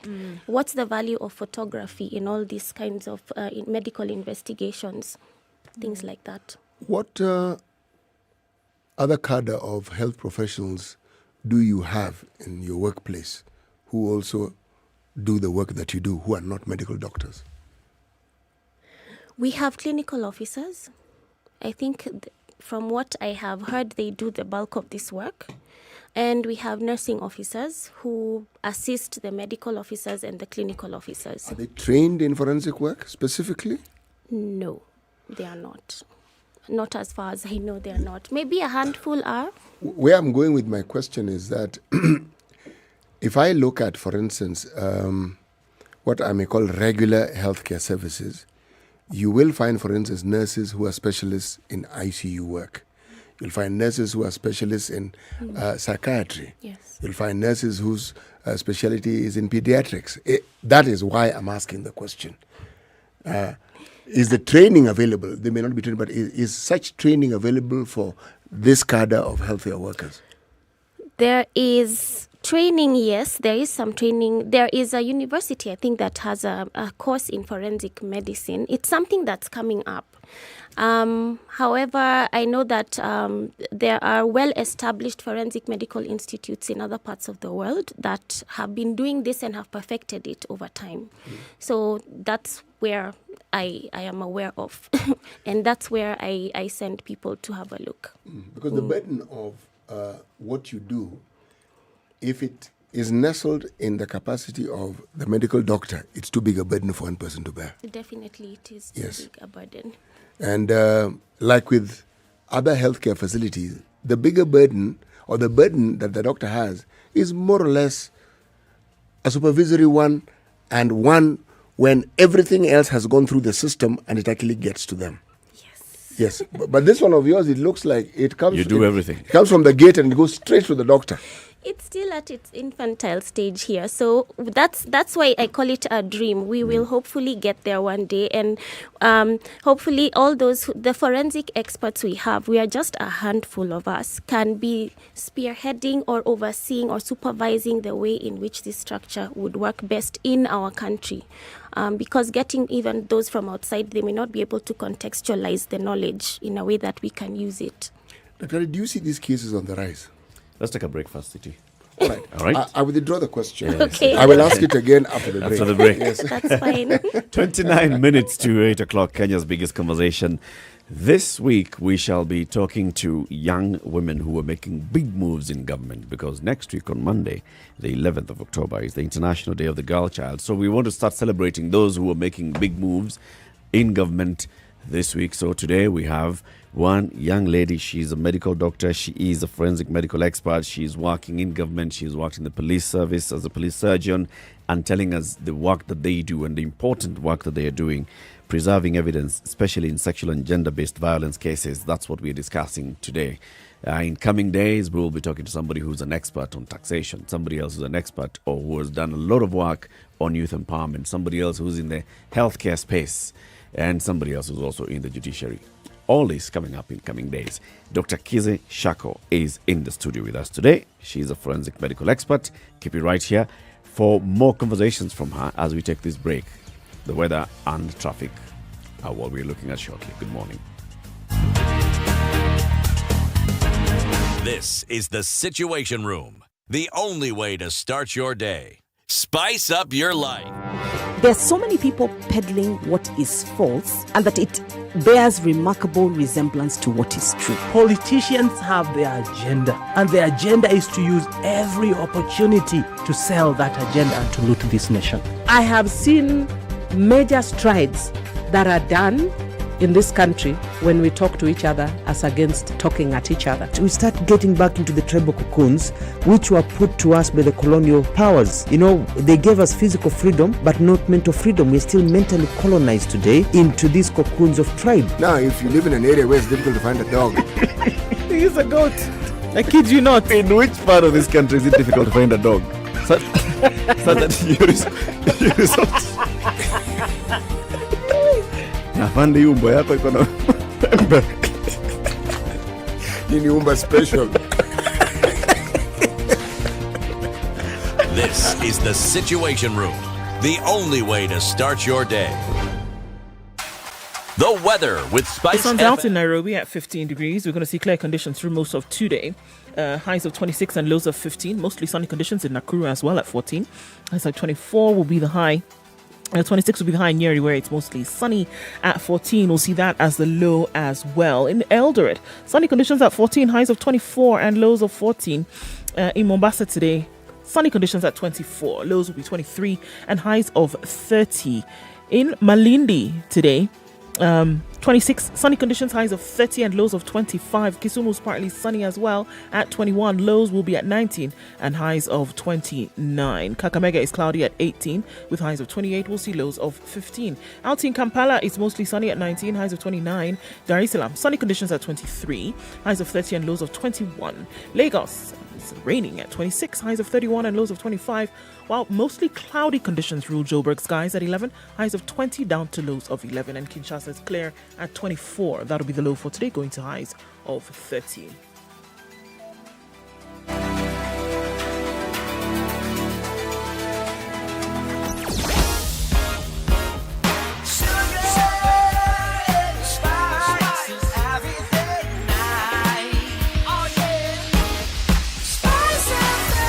Spice up your life. All right, jam-packed.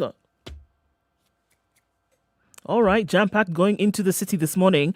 We're seeing traffic coming all the way from Westlands towards the Hu Highway roundabout. Starts off at the Nyayo Stadium today.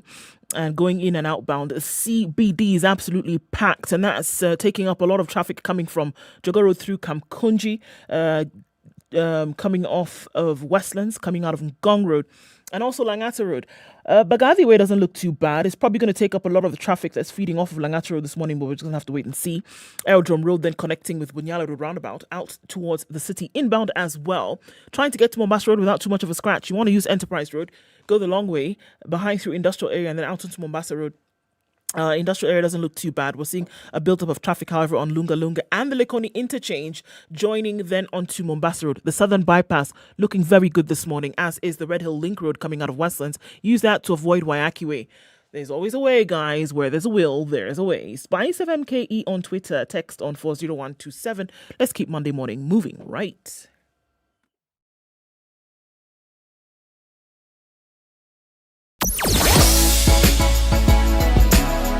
Spice and everything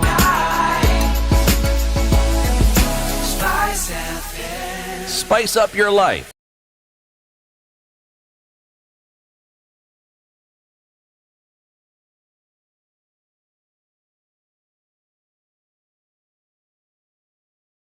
Mature, intelligent talk every morning. Spice up yourself. The conversation continues with Dr. Kizi Shako, police surgeon, forensics and pathology.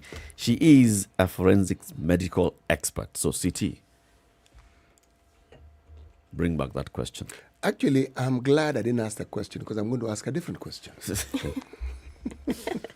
Okay. You know, whenever people hear the word forensic, at least when I read about it and I hear the word forensic, the word that often follows is DNA. Yes.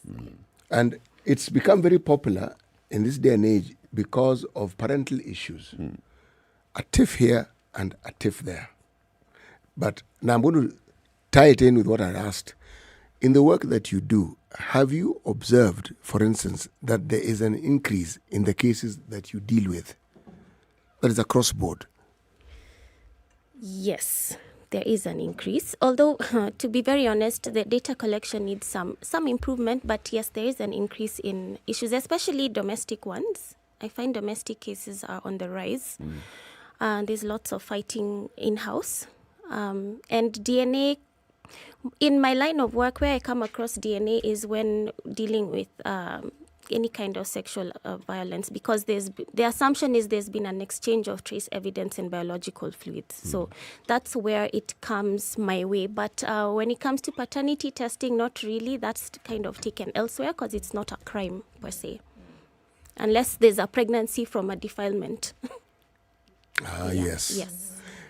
But the numbers, when we talk about the numbers, do you find that the numbers, again, taking into account that the data collection may not be as accurate as you would like, is the increase in the violence or the crimes committed against young people, children, women, men? We've already established that women seem to be the greatest recipients of this violence. But I'm talking about the increase. Now, we've already established this violence, but the numbers, do they keep going up? Well, yes, they'll go up. They would keep going up because one of the things that I advocate for very strongly is ending violence generally in a nation, which would require proper like campaigning and prevention mechanisms. And this means that violence begets violence. So if you have violence going on and nothing seems to be stopping it, there's not enough resources directed towards reducing it, then the cases just keep going up. And yes, there is definitely an increase in the caseload. Yeah. And I want to come back to that issue that I'd raised earlier on the time between reporting and the person getting to you for examination, for medical examination. So in cases, for example, of sexual violence, rape, somebody is assaulted and sexually molested. Then they have to go through that whole process. They go to a police station. Then there's a police station, there's a P3 that has to be filled by a medical expert, and that is you. And you have very many people that you're dealing with, 50, 60 cases every day. Does it matter how long it takes before somebody actually gets to you for you to be able to gather evidence that you can then produce in court and prove that there was rape in a case? Yes, so the timeline definitely matters. I'm sure you've heard of the 72-hour rule, 24-hour rule. There are all these timelines. So let me just take you through the process. First, in Nairobi, what happens is you'll have a complainant or a victim will go to a hospital and have there's two processes. They'll have the examination done, medication given. So what happens is they're given medication to ensure there's no pregnancies, any STIs are taken care of, emotional, psychological well-being is handled. Then there's the other aspect, which is collection of evidence. That's the stage at which it should be done or it is done. Then that report is taken back to the police station, and then the P3 is issued. So P3s are issued at stations, not at hospitals. Then that is the form that I will come across. So because I cannot copy someone else's work, I will examine again. If I find that the first person did not collect any specimens and the timeline allows me to collect based on several factors, then I will do that. But usually that doesn't happen. So I will base my findings on what I can see on examination of injuries and the status of the person. Right. Usually by the time they get to me, there's no point of collecting any other kind of evidence like a swab from an area they were injured in. For example, if let's say there's a history of being, bitten on the neck and there was sodomy. Right. If it's been 2-3 weeks later, I won't bother to collect any swabs, but I will look at the bite on the neck and describe it and even take photographs. Are there cases where when they go to the police station and then they're sent, or they go to a hospital, where the people in the hospital do not collect enough evidence, enough specimen? Yes, and that is a global problem. Because, again, resources may not always be available and the workload can be very, very high. So it can be difficult to do everything at once.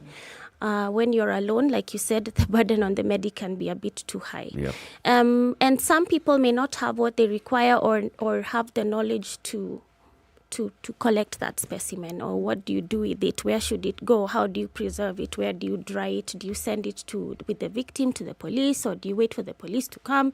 There's all this confusion at some level. So sometimes it's not done, but we are making very big steps in correcting that. Numerous facilities are getting more and more aware of what they need to do.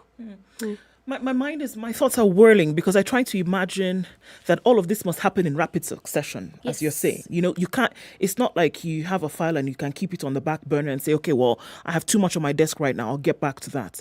I mean, we're talking about 3 days within which somebody may have been violated. And then if this then becomes a criminal issue, they're now waiting on your investigation and the information that you are collecting to then be able to proceed with a case, whether somebody will then be taken to court to answer charges.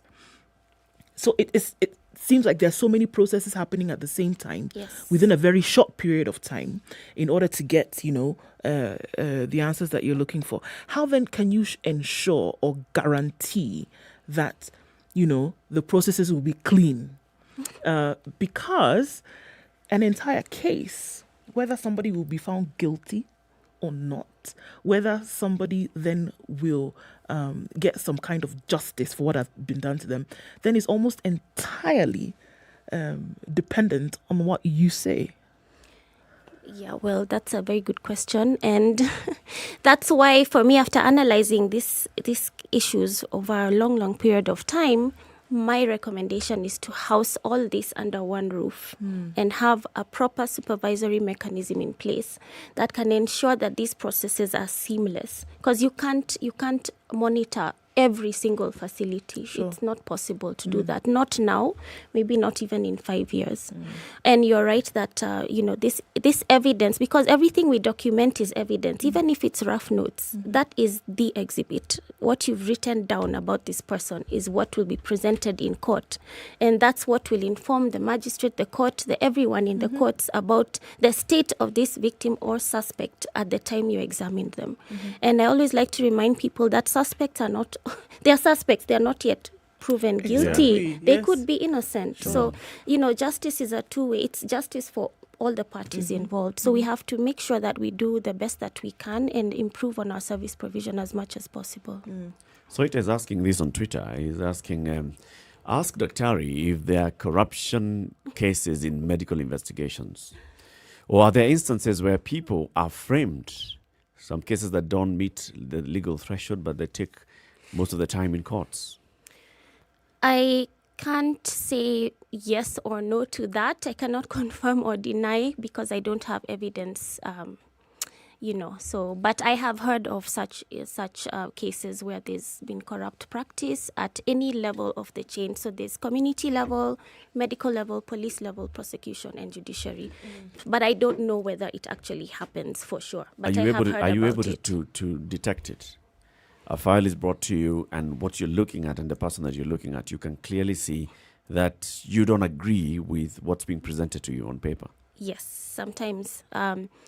Very rarely, but yes, I have seen maybe 5 cases in my entire time working with these kinds of cases. So, and I do try to intervene at that point and just try to ensure that the investigators get the facts right.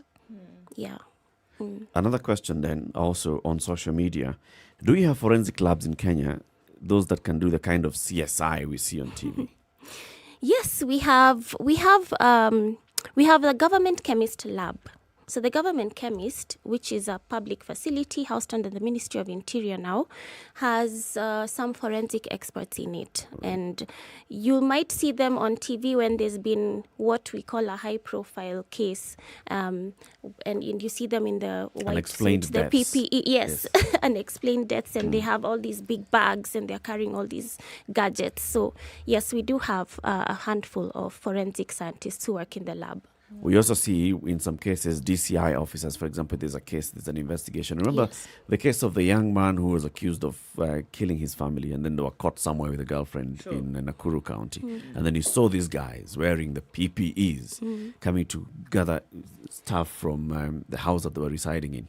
So do the DCI also have similar? They have scenes of crime officers. Right. So they collect the evidence, they take the photographs, because evidence management, to maintain integrity, there needs to be a very clear protocol in the manner in which such evidence will be gathered. So it's usually just the DCI, scenes of crimes officers, but forensic work is very multi-sectoral, so you'll have your medical practitioners who are in forensic medicine doing part of the process. You have your DCI officers, government chemist officers, who all work together as a team.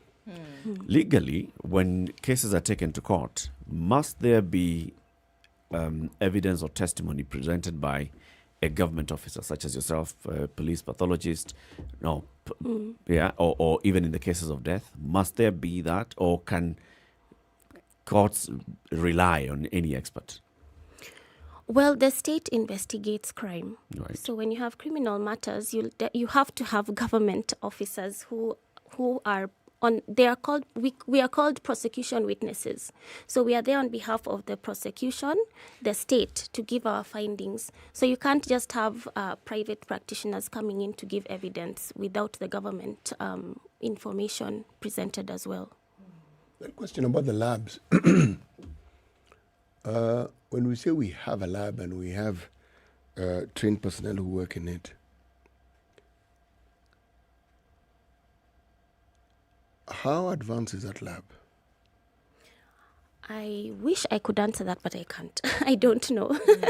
Because that's outside my scope of expertise. So I have no idea about how advanced the lab is. But they do work, and these reports end up in court as well. So I know for DNA analysis that can be done. As for other things, I'm not sure.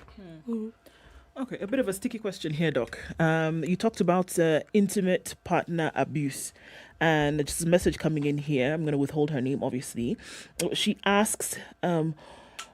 my partner regularly abuses me. I've not been able to take it forward in the past. What would you suggest I do? Because I'm sure this is likely to happen again. I've previously been told that because he is my husband, I cannot do anything about it. Well, I'm really sorry about that. It is very, very rampant in marriages or intimate settings. You can actually do something about it. By abuse, I'm not sure if you mean physical or sexual. If it's sexual, it doesn't really matter. But at the end of the day, what you need to do is make sure you go to the hospital, get to GVRC or MSF, and just tell them this is what's happened. And then they document it. They collect whatever evidence they can collect from you, if that is possible. They'll document what they found. If there are injuries, those will be documented. And you keep that form. Please don't throw it away. Many women throw this away, and you never know when you'll need it in the future because you can be asked, where is the evidence? So you need to keep that medical report. Go report to a police station. They will take down this report. And if they don't, go to another one or contact me and we'll find a way to help you. I've spoken to several prosecutors about this, and they say that if the evidence is there, then there's something that can be done about it. Yeah. And isn't that a thing? I mean, just like you said, a lot of women don't keep it doesn't matter who don't keep the evidence, don't come forward, because they feel that nothing can actually be done about it, so they don't pursue it. Yeah, no, something can be done, and you don't have to live like that. Just don't accept to live in a violent or abusive relationship. You can actually get out. I find many times with women in such situations, there's the battered spouse syndrome that includes especially the psychological aspect. And when you're under that kind of duress and distress, you actually cannot think very clearly, and you need help to think.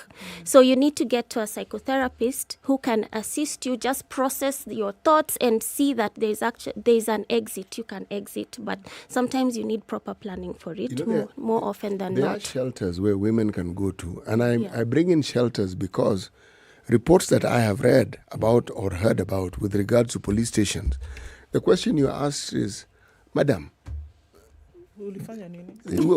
yes, that's what I was going to okay. Na meishi muda gani? Okay. So ulifanya nini kukasirisha yeye? Now, you see. Oh my goodness. And they'll conclude, hiyo ni mambo ya nyumbani. Pelekea wazee, ukiona ni ngumu. I am saying this is what I have heard being reported, not once, on many occasions. It's interesting that you say that, because of the report today that I just remembered, the national government will facilitate the construction of a safe house for survivors of gender-based violence in Tharaka Nithi County. That's brilliant. So I think there are not many in the country as we speak, but this is interesting that there's another one being constructed now. A Public Service Gender and Youth Chief Administrative Secretary Rachel Shabesh said women there suffered violence and needed such a facility urgently. I mean, these are some of the areas that you talk about that people can then go to. Yes, they can. But it's almost always sure that this violence will recur. Yeah. You know what happens, like what you've said about the police telling them, go and sort it out at home. Those are reports I've heard. I think what brings about that response sometimes is that the victims tend to go back, even with all these resources given to them. You might find someone has, the psychologists are there, everyone is ready, the police are ready, the prosecution is ready, everyone. But they just go back. And so everything just falls apart. So sometimes that may be the reason. And the shelters are definitely We have a huge demand for shelters. We don't have enough. That what is great about that is that it's government funded, which is amazing. But it's always best to start at the hospital first. Then there are women, especially I find the middle to upper class socioeconomic status groups will not just go to a shelter. They think many thoughts before they do that, so they tend to stay longer. Sadly, but there is help. Just get to a hospital, get it reported, you can get help. So, Dr. Shako, police surgery deals with what you've told us, cases, the living cases. Does it also deal with the non-living cases? No. Those ones now go to the government pathologists, which is under a different department altogether. There's the Forensic and Pathology Services, Ministry of Health. Which has, so forensic medicine has numerous arms. There's forensic pathology where that's where the dead people kind of fall there to establish the cause of death. Then there's the clinical forensics, which is for the living injured. You have forensic odontology, so they deal with both living and the dead to establish cause of death. They can help with that, or to come up with a biological profile of the person who is deceased, who cannot be identified, and so on and so forth. So the police surgery deals with the living injured, and sometimes we assess murder suspects' ability to stand trial. Okay. There's a piece of legislation that was passed in the National Assembly in 2018 called the National Coroner Services Act. This was establishing that entire coroner service to deal with, especially now, the cases of the dead, unexplained deaths that bring in all these issues. Do you think your department would also be able to fall under this to augment in cases that they are living, in cases where you're investigating murder suspects and such? I think coroner really deals with the dead. I personally think we should have a forensic medicine and sciences bill or act which covers all areas. It's not specifically for dealing with the dead in forensic cases. That's my take. And then this would establish as an autonomous entity altogether. Yes, exactly. Where the people who are dealing with the living cases, the people who are dealing with death cases. Yes. And it's all proper national CSI. Yes, exactly. What would it take for that to happen? Is it understanding by our legislators? Because when this was going on, when, for example, this particular bill was presented to Parliament, I imagine that experts such as yourselves and others were given an opportunity to present their views. Some were, some were not, which happens, I think, with all bills and acts. I think what we need is awareness at those levels where decisions are made, that we need a platform to be able to share our different areas of expertise and show how they are relevant to the nation, peace, security, well-being, and then maybe we can have a way in which to get such a bill out. Okay. The Committee on Health and Parliament. There's a Committee on Health in Parliament. I would have assumed that this is the one avenue that one would use to push such an agenda, but that's a discussion for another day. Yes. There's a final question here. What does it take for one to become a forensic scientist? For those going to college, what are some of the areas of forensic science that kids should consider? Pathology, analysis? Well, first of all, you need to decide which area you would like to deal with. Do you like lab work? If you like being in the lab, so where you're doing the analysis after everything else has been done, it's brought to the lab, then you analyze and say, this is what I found. Then if you like the lab part, so the DNA analysis, the toxicology, assessing the drugs within a alleged, drink or drug-facilitated rape, such things, then you just go straight into, you can do biology, chemistry, biochemistry as an undergraduate degree, and then specialize in forensic sciences. If you want to deal with people, collecting evidence from the human body, then you'd have to do medicine or dentistry. Then consider either pathology or just go straight into forensic medicine or forensic odontology or forensic anthropology. There are very many arms. If your interest is in crime scene work, like for the DCI crime scene officers, then you can become a police officer after doing forensic sciences as well. So there are very many different angles you can take. All right. Yeah. Thank you very much for joining us today, Dr. Shako. It's been very enlightening having Dr. Kizi Shako, forensic medical expert, in the studio. A final comment there from Lamek. What is he saying? Sample storage is very key since quality degradation happens in relation to where the evidence is stored, i.e. polythene bags versus paper bags. Plus, I think there are situations where some abuse survivors are coerced to shower, thereby eliminating evidence. He says civic education is needed. Yes, it is. Although, there's the assumption that when one showers, then everything is lost. But spermatozoa can be in the vaginal canal for days to weeks. So there's always something you can gather, most times. So you'd rather go in than think not to? Just go in. Don't not go. Go in. Thank you very much. Dr. Kizi Shako, forensic medical expert and police surgeon in forensics and pathology, has been with us for the better part of this hour. Asante. Come again soon, eh? Thank you so much. Right. Kenya's biggest conversation continues in the next hour. Keep you right here for more conversations. Also, we'd like you to continue participating and joining in as you do on social media and by calling in. In the next hour, we have something else to discuss. There's a lot that's happened over the weekend.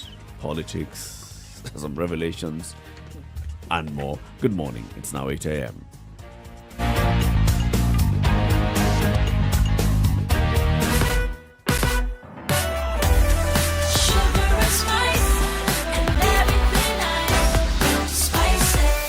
Spice up your life.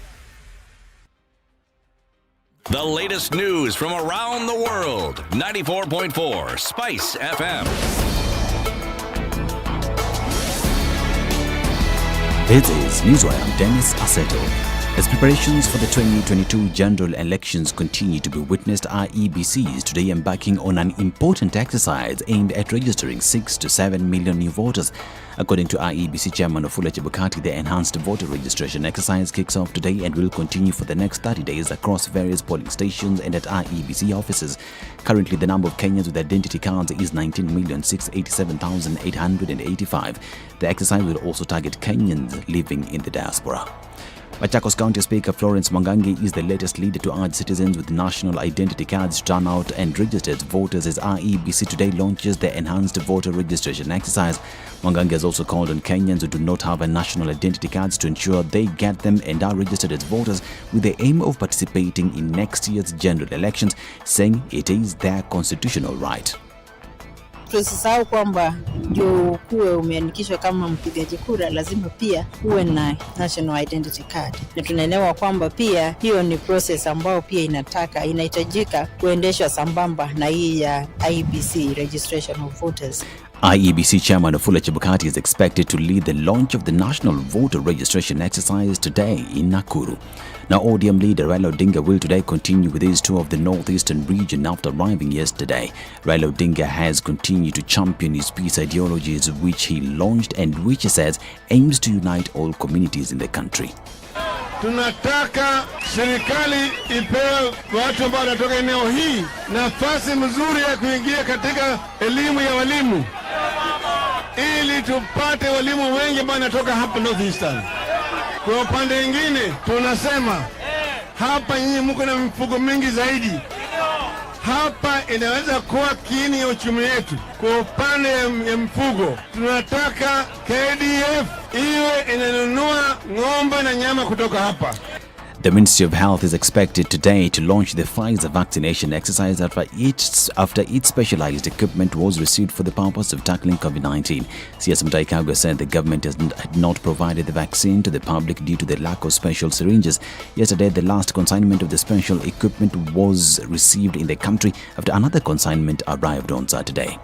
Now, the French military says its planes have been banned from Algerian airspace amid a diplomatic spat between the two countries. Colonel Pascal Liani, spokesperson of the French military, said France learned that the Algerians had closed the overflight of their territory to all French military planes. He added the measure would not have any effect on the operations and intelligence missions conducted by France in the Sahel region. France has troops in Sahel through its anti-terror mission Operation Barkhane, operating across Chad, Mali, Niger, Mauritania and Burkina Faso. Now, Liverpool manager Jurgen Klopp likened refusal to take COVID-19 vaccines to drinking, driving, saying such people endanger others. Klopp said it took the vaccine to protect not just himself but all people around him. The 54-year-old also said that 99% of his Liverpool players are vaccinated and that he did not have to convince anyone to do so. British media reported last week that only 7 of the 20 Premier League clubs had squads where more than 50% of players are vaccinated. Now, Kenya's Joycelyn Jepkosgei won a thrilling London Marathon yesterday in 2 hours, 17 minutes and 43 seconds as world record holder and defending champion Brigid Kosgei faded late in the race to finish just outside the podium place.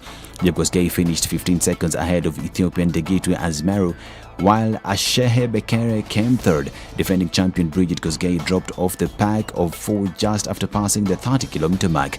In the men's category, Ethiopia's Sisei Lema won the men's London Marathon to put his Tokyo Olympic disappointment behind him. Kenya's Vincent Kipchumba finished second in 2 hours, 4 minutes and 28 seconds. This is Newswire. I'm Dennis Aseto.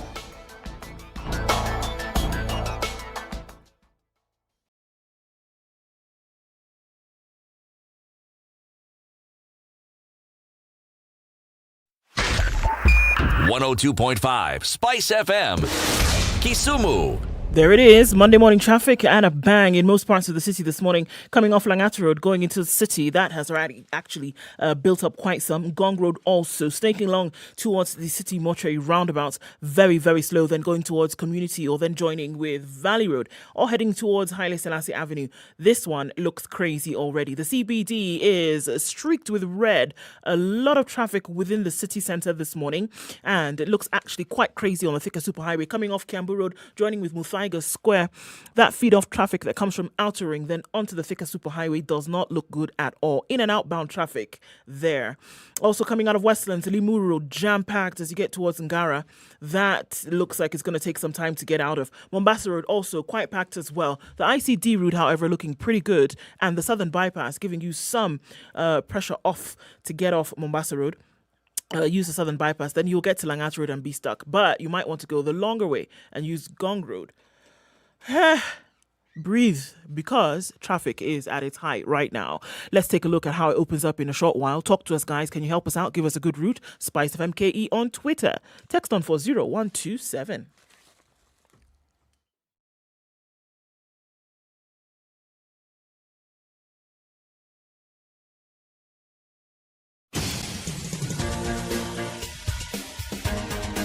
This is The Situation Room, the home of hard-hitting political commentary and penetrating insights about the state of the nation. This is a talk radio experience like no other. The Situation Room, a place for hard truths, debates, and elevated conversations. The Situation Room, witty, political, engaging, deep, controversial. In the room, we have C.T. Muga, researcher, academic, seasoned political observer, a fountain of wisdom in these politically uncertain times. Ndu Okoh, Nigerian by birth, Kenyan by choice, communications expert, Pan-Africanist, a truth seeker and believer in people power, and Eric Latiff, agent provocateur, the man in the chair, seasoned journalist, news hound, a man who believes in punching up, not down.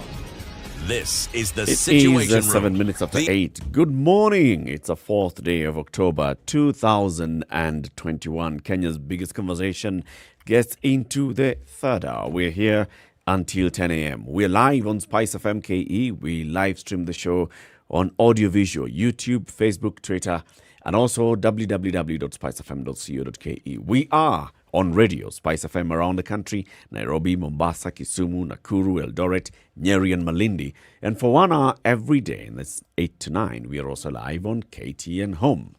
Good morning to those who are joining us on TV. C.T. Muga has an Ekegusi proverb.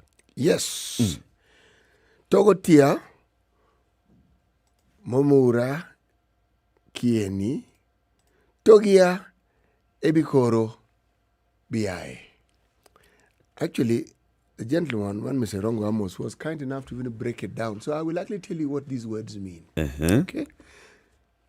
Totogia means do not praise.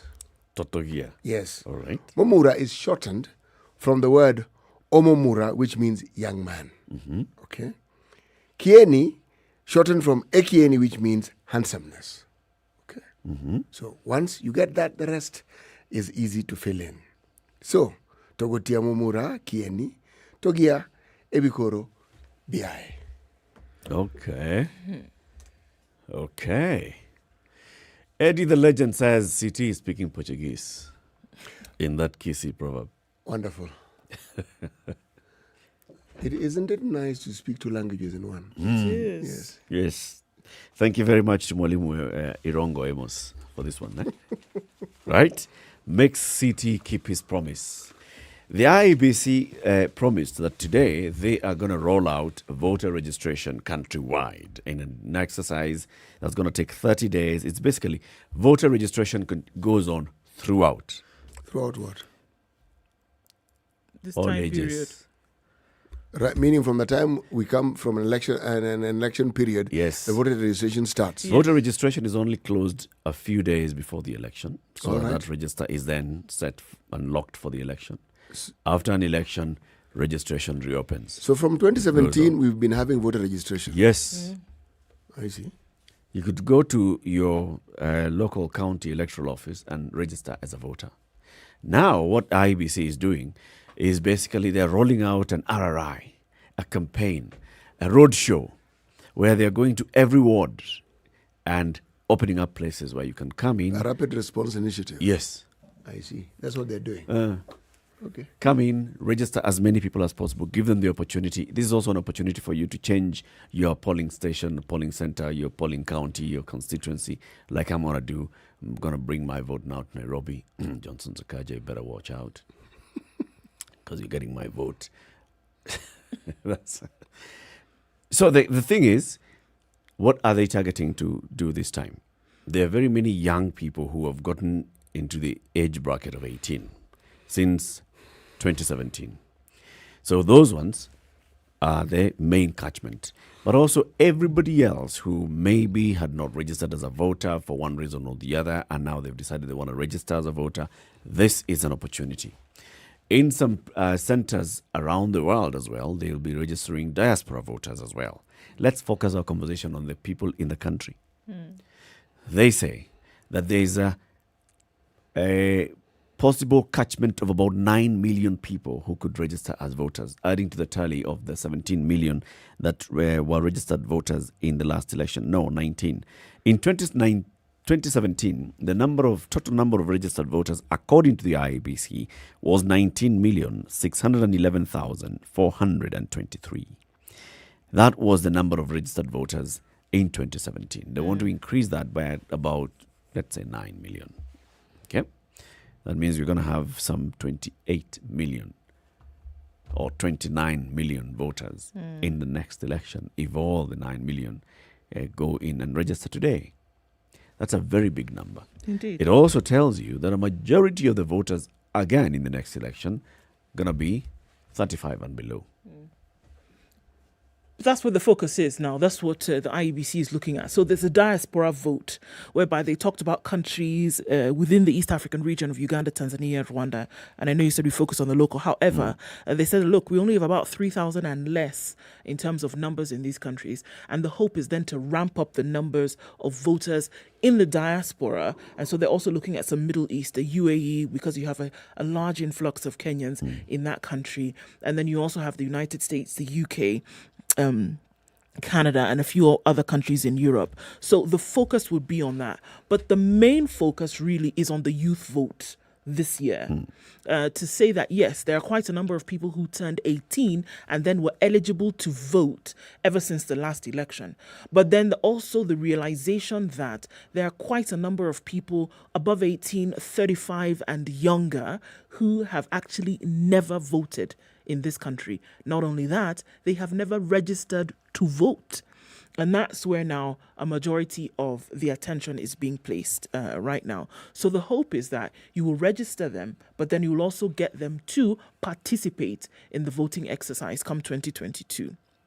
one of the things that the IEBC through chairman said is that, what we need in order to have this drive be successful is funding, that the IEBC has constantly been riddled with funding issues, that we cannot get so much done because obviously we don't control the purse, but at the same time we cannot get those that do hold the purse strings to see the rationale behind releasing some of these funds in order for us to get this done.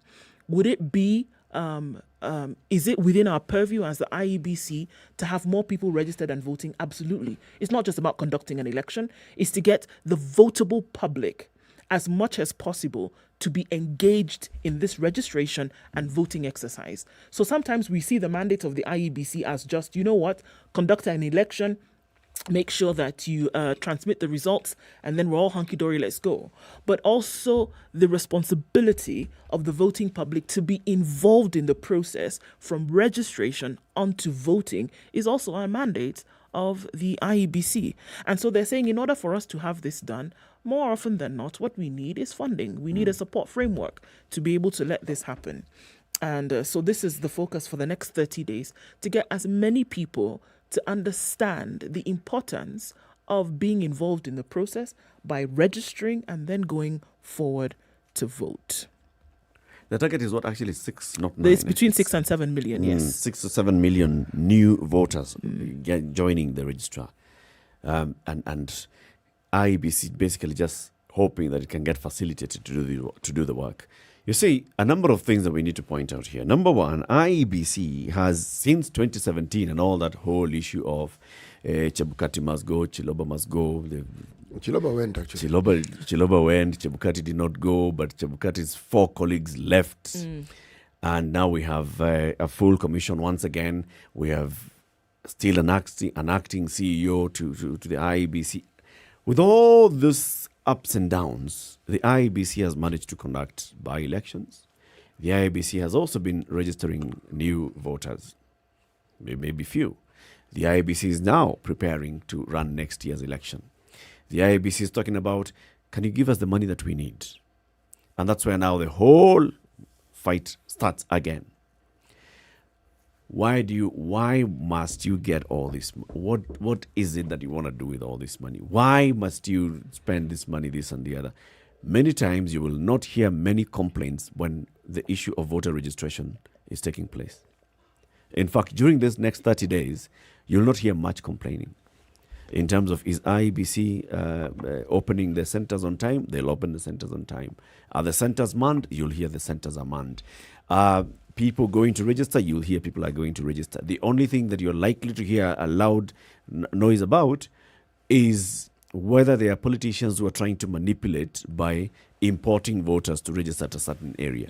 That you can bet you will hear accusations and counter-accusations of either people, there's some sense of violence and people are just being kicked out and being intimidated against registration, or there's some sense of people being brought in, being ferried in truckloads and busloads to come and register because there's a certain politician who is looking to shore up the numbers of their potential voters.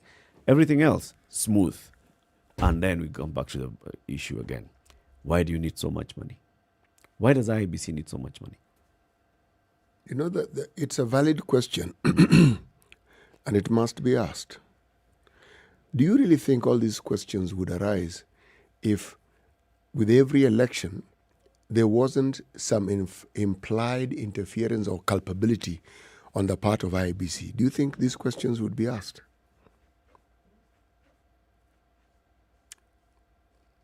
Maybe not. Because, you see, for the last 3 electoral cycles, more than any other time, 2002, there was no fuss. None. After that,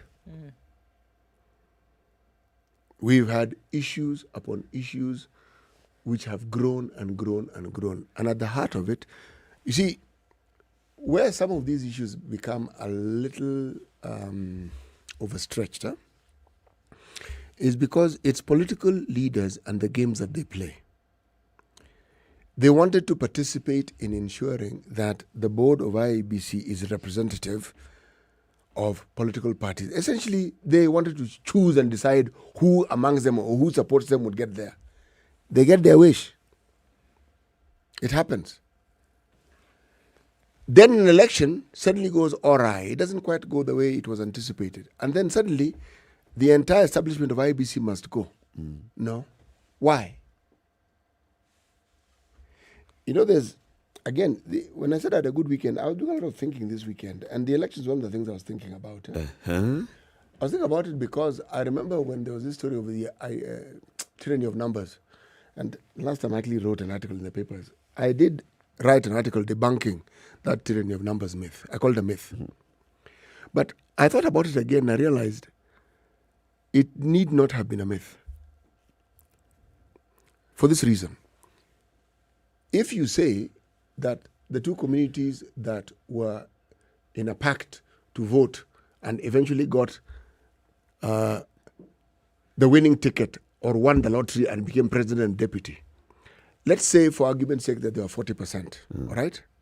But this 40% have 90% of their would-be voters registered. Yeah. The other 60% only have 50% of their voters registered. Yeah. The other guys of 40% will win that election. Because? Numerically, they'll have more people who have actually voted. Yeah. So having large numbers of supporters doesn't translate directly into large numbers of people voting for you. A large population in wherever you come from also doesn't translate into large numbers of people, A, registered, and B, large numbers of people actually voting. Now, when I think of voter registration, I'm delighted about it because it means people are getting a basic fundamental right actualized. You can actually vote. Now, the problem is these numbers are huge. And these numbers can actually bring about change. Yeah. But do the people who have this vote know just how much change they can bring about with their vote? Do they actually know? Or do they know that every so often all they do is entrench an existing situation that works against them every 5-year cycle? For me, that is a question that comes to my mind. Then to add on to that question, should the voter registration be preceded or go hand in hand with voter education? I think one... Because let's just imagine, okay, I don't know even how we get into this 6 million figure. Maybe the IEBC is relying on the census data and all that and seeing how many people get to the age of 18x since 2017. Let's assume that, yes, 1 million plus people got to the age of 18 since 2017. That's why we have 6 million people that could register today. Do those young men and women understand the power of the vote? And is there space for an argument that before you even open this voter registration, there should be some voter education that takes place? Proper voter education. This is when you register to vote, it is not so that you can receive a handout. It is not so that you can just take pride in joining a queue to vote. It is to understand how your decision essentially changes the course of your country, life. Right? And your life. And I think it is absolutely necessary. If you look at the void that is created, then you can answer that question to say very clearly that people come out on that day to have a good time, to be able to take pictures and say, actually, I participated in this thing, without realizing the impact that this decision actually has. Look at it this way. Look at the way in which you complain about things today. Look at the way in which the average citizen complains. I do not have access to 1, 2, 3. I am not able to make this work. Things are getting tighter and tighter in the country because of decisions made in 1, 2, 3 a manner. And then you can answer that question. So we often say that there is a way you can actually change this. But it's not just like flipping a switch, right? Because the decision that you essentially make with your vote should be one that is characterized by information. How do you get this information? How do you then learn how important it is? Then for you to see voter registration and the voting, in as much as is it an act on the day, is actually a process. It's a process of little decisions having been made and fueled by information. So I think it's absolutely necessary that you have this education alongside this registration for you to understand that, and it's not saying that people are unintelligent. Yeah. It's to say that for you to understand that the next 5 years, or however long the term is, for purposes of argument in Kenya, the next 5 years, as a result of this decision you make, the individuals that you put in these governing positions are then responsible for how your life will change to become better or to become worse. So it is very necessary that people understand what exactly is happening, the process that is happening as you make this decision by virtue of your vote. Yep. If you don't do that, we end up in a cycle where people are just coming out on the day to do something because they feel, all right, somebody gave me 100 shillings here today. Oh, I can say I voted tomorrow. But then you reserve the right to complain for the next 5 years when things just don't go right. And I think it's about time. And I said, it's not an invitation to participate. It is a deliberate action to participate. Yeah. And I think that people are not going to sit and say, I want to be educated. But you have a body that is mandated to. They must take it up and say, look, let's focus on this. They should be compelled to do this. Absolutely. You know, we've talked about this on the show for very many episodes. The issue of voter education and the issue of political education in the country. We have civic education. And civic education, the way it's conducted in this country is during the 2010 referendum, there was what they called civic education. Print a couple of copies of the constitution, draft constitution, taking round the people and have those conversations, tell them, chapter 1 talks about this. The bigger thing here is the structure of government on chapter this and the other. This chapter talks about the executive, and this on the legislature, and this on the independent commissions, and this is the essence of the constitution that you're going to vote on. Other times when you have civic education just before an election, what we see mostly IEBC doing is telling you this is how to vote properly. Yes, yes. You don't tick and cross. You choose one. Tick or cross. You don't tick or cross outside the box. You must make it inside the box. Make sure that you fold it nicely and dip it in. This is the kind of education that takes place. But in terms of the importance of the decision that you're making, the assumption here is that because you went to school and there was GHC or whatever they call it nowadays, civic education, that is enough for you to know the purpose and importance and responsibility of voting. And I think that's not it. There should be, at this particular point, when you have new people who are being targeted to registered voters, IEBC should be compelled to conduct voter education alongside the voter registration, or even just say prior to voter registration. So by the time you're coming to register as a voter, you have demonstrated that you understand why you're registering as a voter and what you'll do once you become a voter. We have also talked about it when it comes to KRA many times. People go and register companies and then they go and, tick in obligation. What obligation do you want? VAT, income tax, pay. Okay. You just, all right. Come the 20th, file your returns. You have no clue what you're supposed to do.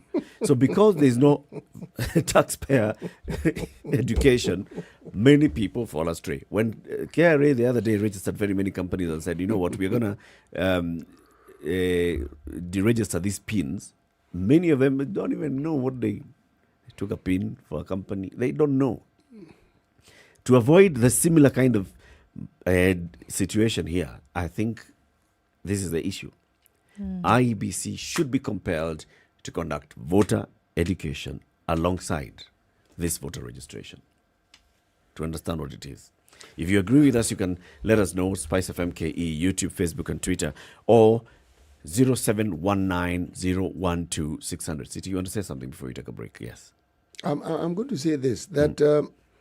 you see, there is also the aspect of apathy, where people who would be young voters, people who would be first-time voters, look at what's happening in the country and how the country is being run, and they ask themselves a simple question: why do I really want to get to register as a voter? And also, why do what for? Yes, yeah, that actually is the question. What for? When the status quo will continue to remain, and I'm saying this, it doesn't have to remain. The reason why we have a new constitution is because some people somewhere along the line, many decades ago, decided they didn't like the status quo. And it wasn't helping anybody. And that is why we're here today. So if this status quo isn't working for you, that vote is the one thing that can help you change it. And the power of the vote is very, very important when people know the power that they wield. It's 28 minutes past 8. Let's hear from you after this break. 0719-012-600. Should IEBC be compelled to conduct voter education as it registers new voters? Now, voter education is not just telling you, so this is your ward, and this is your constituency, this is your county, these are the number of seats that you'll be voting for in the next election. No, it's actually getting to understand the depth of it. What is it that your vote means? What does your MCA do? Yep. What does your MCA do? How do you differentiate between MCA, woman rep, MP? All those are members of a legislative body, and senator as well. It's 29 minutes after 8. We'll be back shortly.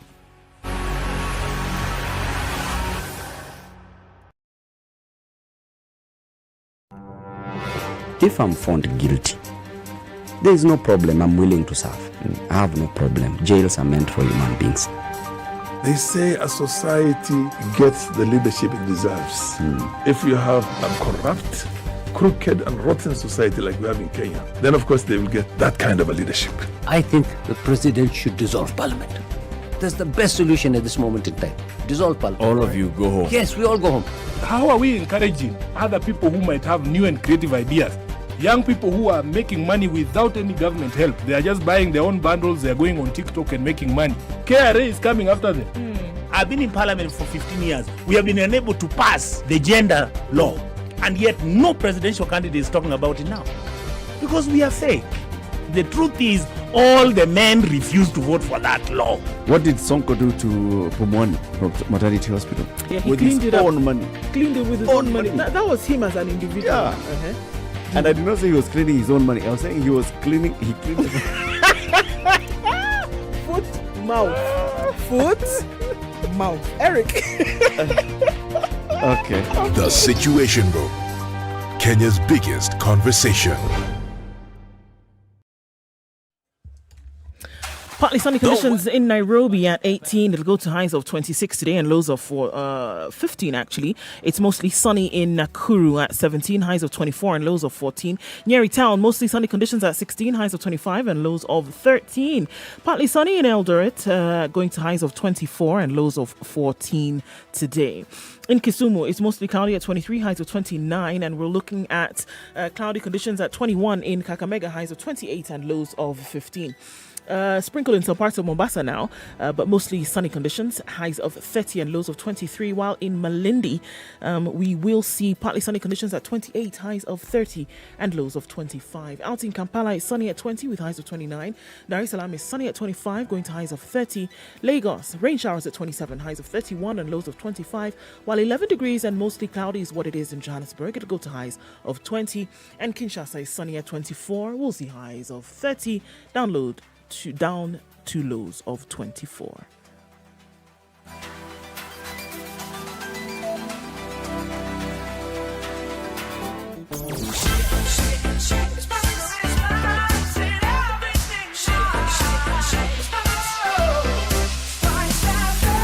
Spice up your life. We're in the middle of traffic hour and it continues. That whole Uhuru Highway stretch from the Nyayo Stadium roundabout out through to Westlands and outbound as well. Jogo Road is jam-packed, especially after the train station, moving out towards Landis and onto the Kamkunji roundabout. That is heavy traffic right there.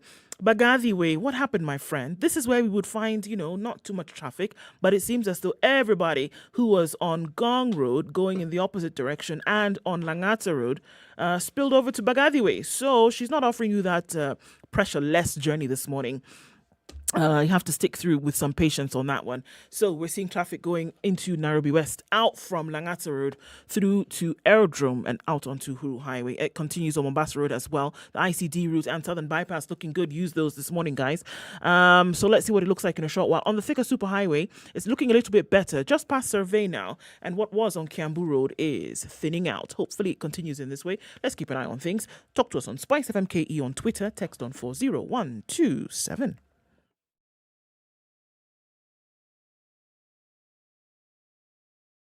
Sugar and spice and everything nice.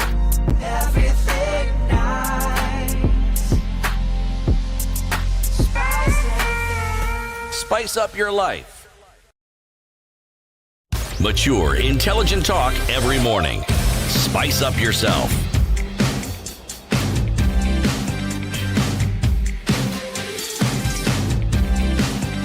Mornings done right. 94.4 Spice. So the IEBC is rolling out a rapid voter registration exercise countrywide from today for the next 1 month. They'll be going to ward level and registering people there. They're targeting 6 to 7 million new voters.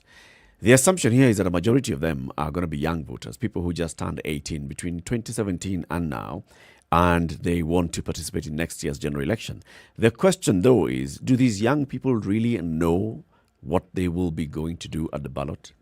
Do they know the functions of the MCA, the duties and functions and roles of member of the National Assembly, member of the Senate, woman rep? Do they know why there's a woman rep and there's a senator in a county? Why there's a woman rep, there's a senator and there's a governor in the county? Why there's an MP and there's a MCA? And why there's a president? And how do you distinguish between all those 6 roles? Do the young voters, the new voters, understand this? Assuming that there's 19 million who were registered by 2017, those understood. Let's assume. I think it would be a wrong assumption. Let's just make that bad assumption. All right. For purposes of this discussion, let's just assume that those 19 million, all right. within the last 5 years, using the power of observation, they have then learned. They've figured it out. They've figured it out. Do the new voters, the new 6 million voters, know this? And the question we are asking is, should the IEBC be compelled to conduct voter education as it registers new voters? We want to hear from you, 0719-012-600, or you can post your comment on SpiceFM KE on Twitter, on Instagram, or on Facebook. We have callers on the line already. Karanja in Naivasha, good morning. Good morning, Eric, Du, and CT. Morning, Karanja. Yes, CT, how are you? You watch on CT? Yes? You watch on Unge watch. Sasa. Now the issue of voter registration keeps out today, isn't it? Yes. George Orwell had this thing to say, pig to a man and a man to a pig, and then he repeats pig to a man. Now, there are these misconceptions that the people they are being told where you registered your ID is where you are supposed to vote. Now, the civic education is quite vital, given the fact that many of the new registered voters does not know how the process goes. You see some of the people misreading people. No, you registered in Nairobi. You are supposed to vote in Nairobi. So I think the area of civic education is quite vital, despite even about the voter registration. Yes, because another area that I would like to address is the issue of the inaccuracies. You know, people die. We have people die as voters. We have new registered voters. What really happens? Do they keep on the mobility of the registering these voters? Do they keep on changing? The model, do they keep on changing? Thank you very much, Eric. Thank you, Karanja. Well, a number of issues here. Yes, there is the importance of understanding the register itself, the importance of understanding now, once you've registered, so what does that mean? If you've registered in this particular area, what does it mean? There's the importance of even knowing that beforehand. If you are in Nairobi today and you want to register as a voter and you don't want to vote in Nairobi next year, where would you register? If you register in this polling center, and that is your designated polling center, next general election, where do you appear? Where do you go? So those are the questions that are very, really important to basically understand as we get into that voter registration exercise, which is why we're asking, really, should IEBC begin from that point? Begin from the point of making sure that people know everything from A to Z. The vote itself, the registration and what it means, and the positions that he will be electing and their various roles. I would like to add something to that. You see, the role of the voter is not just to vote as we are putting it, but to also understand these details, which the IEBC, I mean, I don't know why it is they must be compelled. It's just what they must do. Because the whole process of voting is what gets us into this political situation that we find ourselves in. But significantly, significantly important, is the voter understanding who they are in this process and who they are in the constitution and why it is all these people they keep voting for, whom they call Waheshimiwa na Wakubwa and all these delightful adjectives, are actually the servants who work for them. And how it is they have oversight authority. They actually have the mandate and the authority to ensure that these people do what they're supposed to do.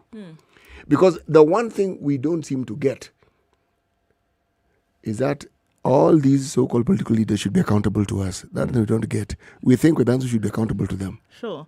You know, I would go as far as calling the vote sacred. The vote is sacred because in that what would be otherwise regarded as a simple act, a simple process, actually bears on it the weight and responsibility of an entire group of people when it comes to your livelihoods as an individual or as a country collectively. And I think it is that sacredness of the vote that either we, number one, do not understand, or number two, have given away for very little back. And it's like selling your birthright. That Jacob didn't really know what it is between that Esau-Jacob moment. We didn't really understand how heavy this thing was that was being passed over. So when you get 100 shillings, you not realize the weight of what it is that you're giving over. When you're thinking, I'm just going to go stand in a line on a random Tuesday and just cast my ballot, you don't actually realize the weight of that action. If things were to be done right, if things were operating in the manner in which they ought to be operating, the weight of that decision is monumental. It is. And understanding that, I think, is what has not happened. Omuse in Busia, good morning. Good morning. How are you, Eric, and my good man, City? Your good man, City, is well. I wanted, first of all, before I do my contribution, have you I forgotten wanted the sister? to apologize. Oh, sorry. Sorry. How are you, my brother? Travesty. Anyway, sorry for that. I wanted to apologize. Yeah. You know, we are still consulting with our supreme leader called Mormor. Yeah, to get the proverb. The proverb. You know, Mormor is our supreme leader in the Teso community. Right. Now, coming back to the main topic today about voter registration. It is paramount. You know, Eric, what you were saying before. You know, there are very, very many unregistered voters. And these young guys, they are quite excited to be part and parcel of the voting, to make a monumental, actually, decision after every 5 years. These people need, first of all, IBC needs, first of all, to do a great voter education before now registering in new people. And you see also in Kenya, we still have that problem whereby I've voted maybe for 3 times, but you still follow what the politician says. Yeah. Even example, Omuse is standing today, actually is vying today in maybe a constituency or the ward. And then there's another challenger who say, tick Yahuyo on that other person, and then go cross the other side. Yep. And haribu the votes, you see. IBC basically needs, first of all, to do the voter education and then get into that mass registration. Okay, it's not even still too late. They can still do it concurrently. Yeah. And then continue upping it. And then there's another body called Kenya Revenue Authority. You find you are a student. By the time you go there, you actually you have the PIN number. Like now, a lot of students are being admitted to higher institutions. You know, your obligation, you don't know with that PIN that you've been given. when now you start looking for a tax clearance, the TCC, you find that uko na deni kubwa. Really, where was it coming from? You don't know your obligation. Yes. So KRA basically, they want to deregister the companies. Let them do so because they fail to give a voter actually the taxpayer to know his obligation by getting that PIN number.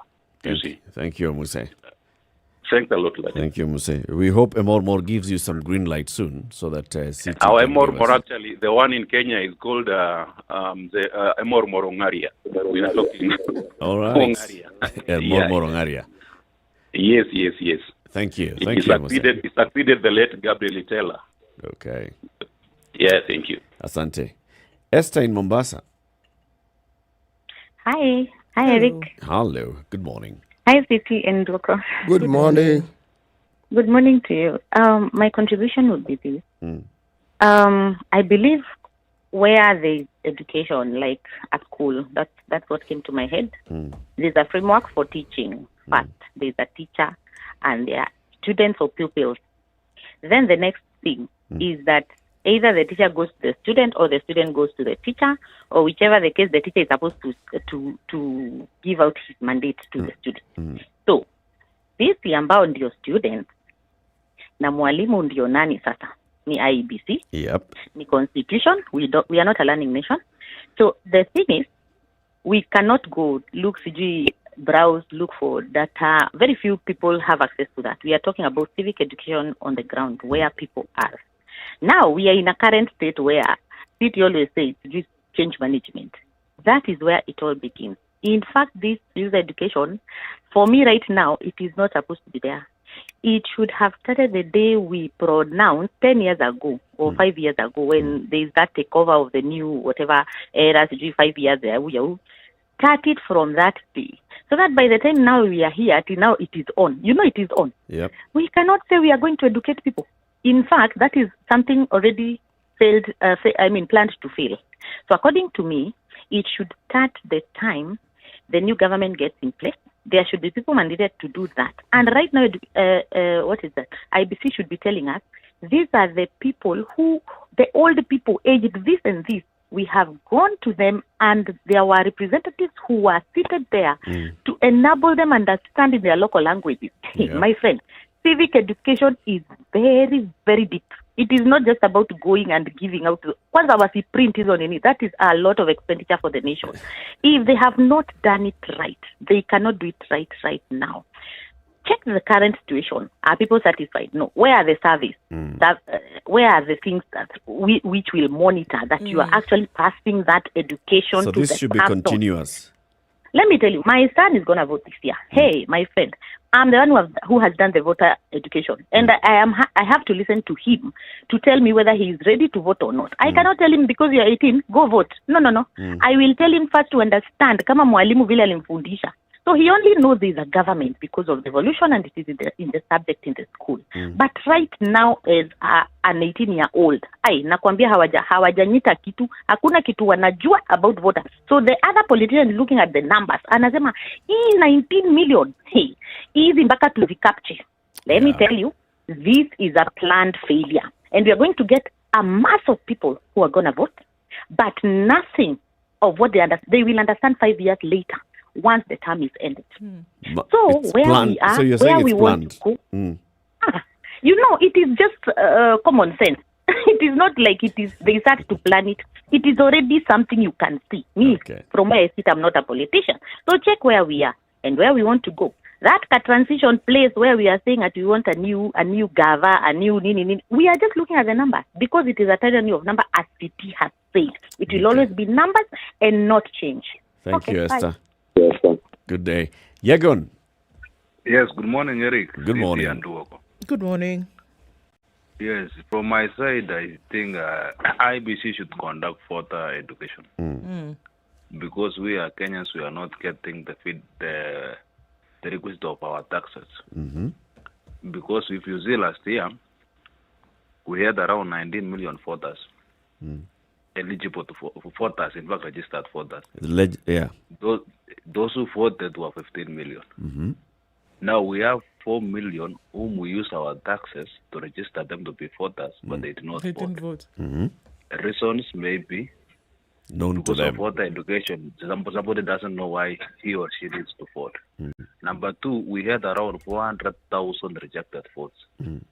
So these rejected votes is directly proportional to that people were not aware of what they were doing. People did the wrong thing. Yes, did the wrong thing. So it is eligible. Let the IEBC do voters education. Thank you, Yagon. And like just like he's saying, 400,000 spoiled votes. Those are many votes. And that tells you. You know, an election can be decided by a fraction of that number. Yes. Indeed. Those are very many.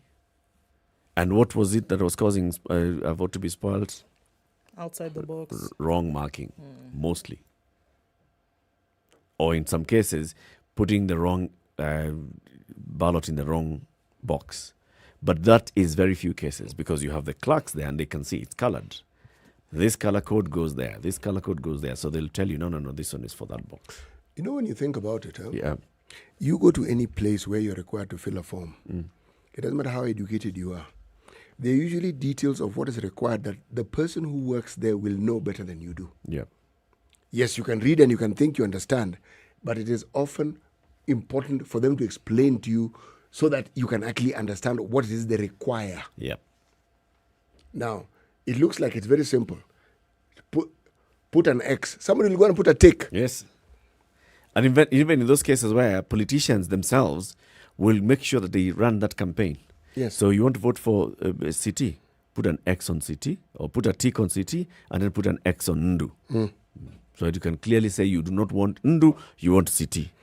And yet, the X is what carries the day. Exactly. And X is actually what you do want. That just becomes a spoiled vote. Right.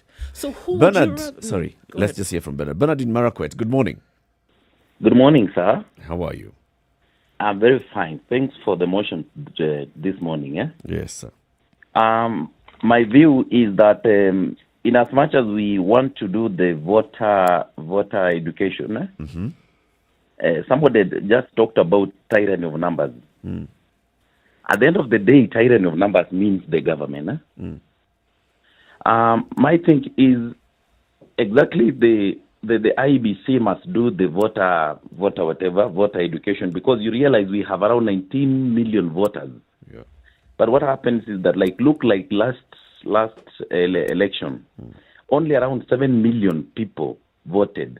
About 15. Because they 15. because they don't see it was around 15, because they do not know how important is the election. So in particular, these people must conduct education, must conduct some kind of voter education for us to be enlightened on what is exactly about to vote.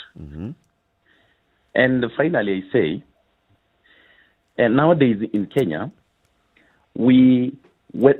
leadership is all about how many are you. And finally, if we vote because we are many, then I don't reject that thing, because the many is the power.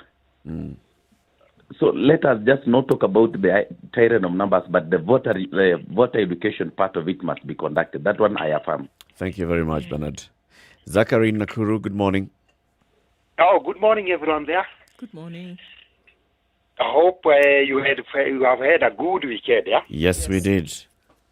Oh, thank you. I'm happy to hear that. Now, let me tell you this, yeah? Ask any Kikuyu who grew up in the 60s or 70s, somehow 80s, yeah? When there was no this internet, and being a child was, just a little thing, yeah? We had a song that you are taught by our mothers. You know, our mothers are the kind of people that gave birth to so many kids, yeah? And in fact, I would, if I had enough money, I would go to the International Court of Justice and declare that our parents be sued and compensate us. You know why? Why? They left the law of bringing the smaller kids, the smaller siblings to us. Okay. To the older ones. Such that I am a kid. Listen to my example. Yeah?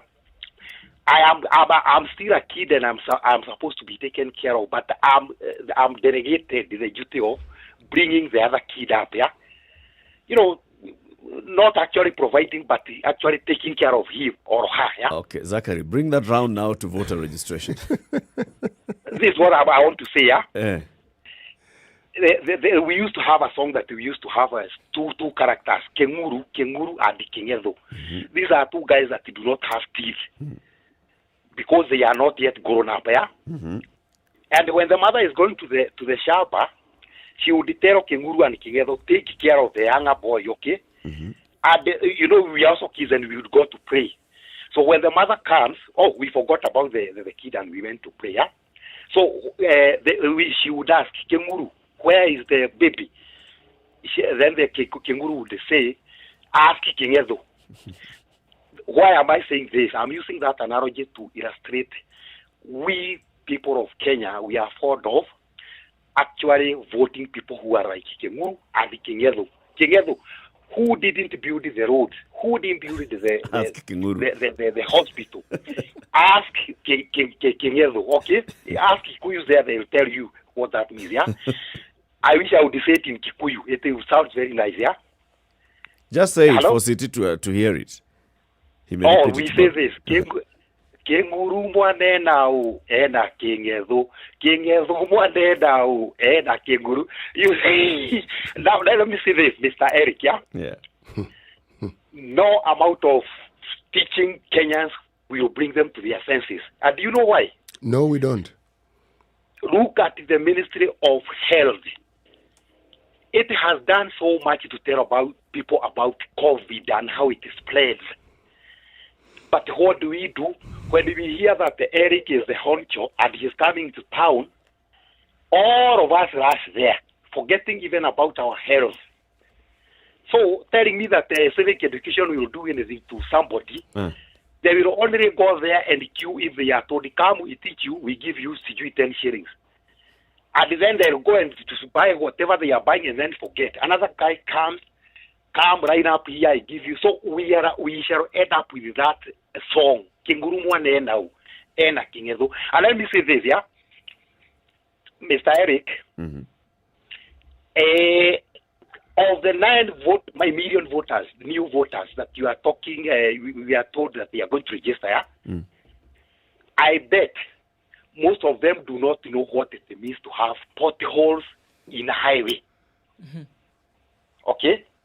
Why? Most of them do not know, because actually in the first two governments that we have had since 2002, I think the government has actually done so much in looking at the infrastructure, like now roads, yeah? They do not know. So you're saying the new voters do not, hawajui shida?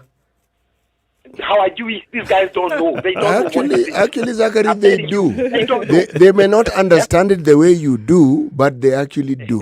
In their own context. Yes, in their own context, they understand it really very well and very acutely. I agree, Mr. Mwarimandro. Look at this, yeah? The kind of problems that our parents and our grandparents went through when the colonialists were there are not the same problems that we, the guys who are born in 1970s, 60s, and 80s, know, okay? There are very many similarities, yes, you are right, but there are also very many differences. But okay, now thank you, Marim, but let me say this, yeah? Finally, anyone who is a voter, let us try to avoid this song of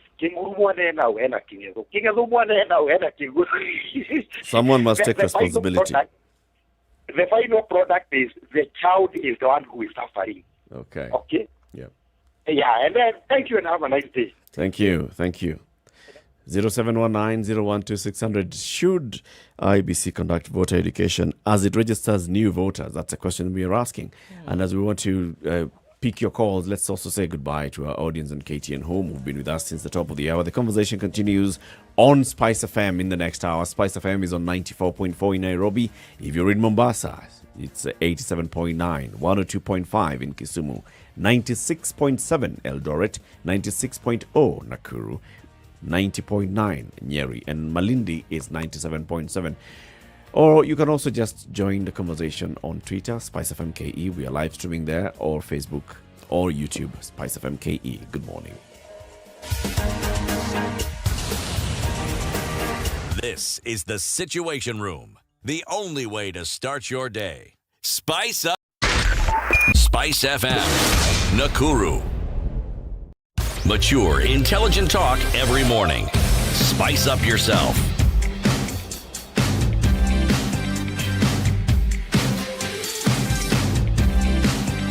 Mornings done right. It continues. 94.4 Spice FM, Nairobi. To the top of the hour. So, should this voter education be happening? I think I like what Esther is saying from Mombasa. Should be continuous. And, it's a no-brainer that throughout you should have some proper voter education.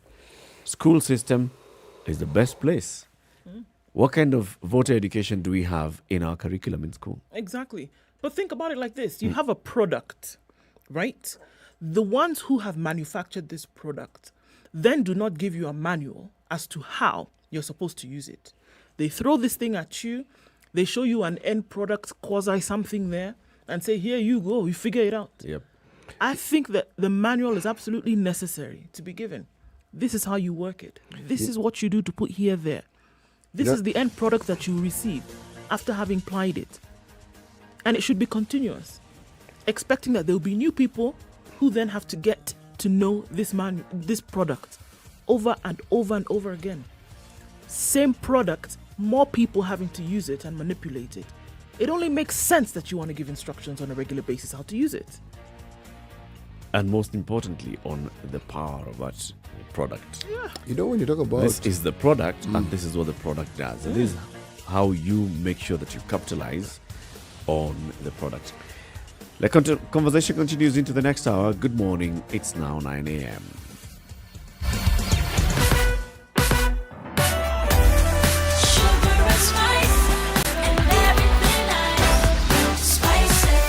Spice up your life. The latest news from around the world. 94.4 Spice FM. This is News Wire. Dennis Aseto. The Ministry of Health is today expected to start administering the Pfizer COVID-19 vaccine after its specialized equipment arrived in the country. CS Muthui said the government has not been providing the vaccine to the public due to lack of special syringes.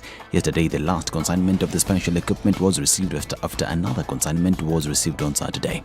Saboti MP Caleb Amisi has urged residents to turn out in large numbers to be registered as voters. Speaking in Matisi, he said that the only way Kenyans can show patriotism and fulfill their democratic duty of electing leaders they deem fit to serve them during general elections slated for next year is through voting. IEBC aims to register 6 million Kenyans, with Trans Nzoia County projected to have 78,026 unregistered voters. Vijana wa Matisi, ikitembea na nyinyi wanasema natembea na watu wa kwanza. Waonyeshe kwa kura. Sasa mkiona IEBC imefika hapa, muende mrejeste, mchukue kadi ya kura. Nitakuwa natembea na yeye, nitakuwa namuuliza wapi kadi ya kura ndio tutembee na wewe. Mkitaka muaibisha hao wazee, waende nyumbani. Mchukue kadi ya kura, muaibishe. Uncorrupt leaders intending to vie say they should be barred from running for office according to Chapter 6 of the Constitution. Wale ambao wameiba KEMSA wakikuja hapa unasikia wako na pesa nyingi. Msikatae kukula. Hata mimi nitakuwa nawapigia simu penye anagawia, nitakuwa napiga msai na kuwa namba 1, ananipea narudi na wagawia. Hizo pesa za KEMSA tutakula. Kuna sheria imepitishwa kwamba anybody with corrupt cases should not vote leadership. Wakati wa corona wao wanaibia pesa watu wa corona. So we need hiyo sheria iwekwe. Now, as Kenyans continue to dig deeper into their pockets following the hike in fuel prices, there's hope that fuel prices might fall. This is according to Interior CS Dr. Fred Matiang'i.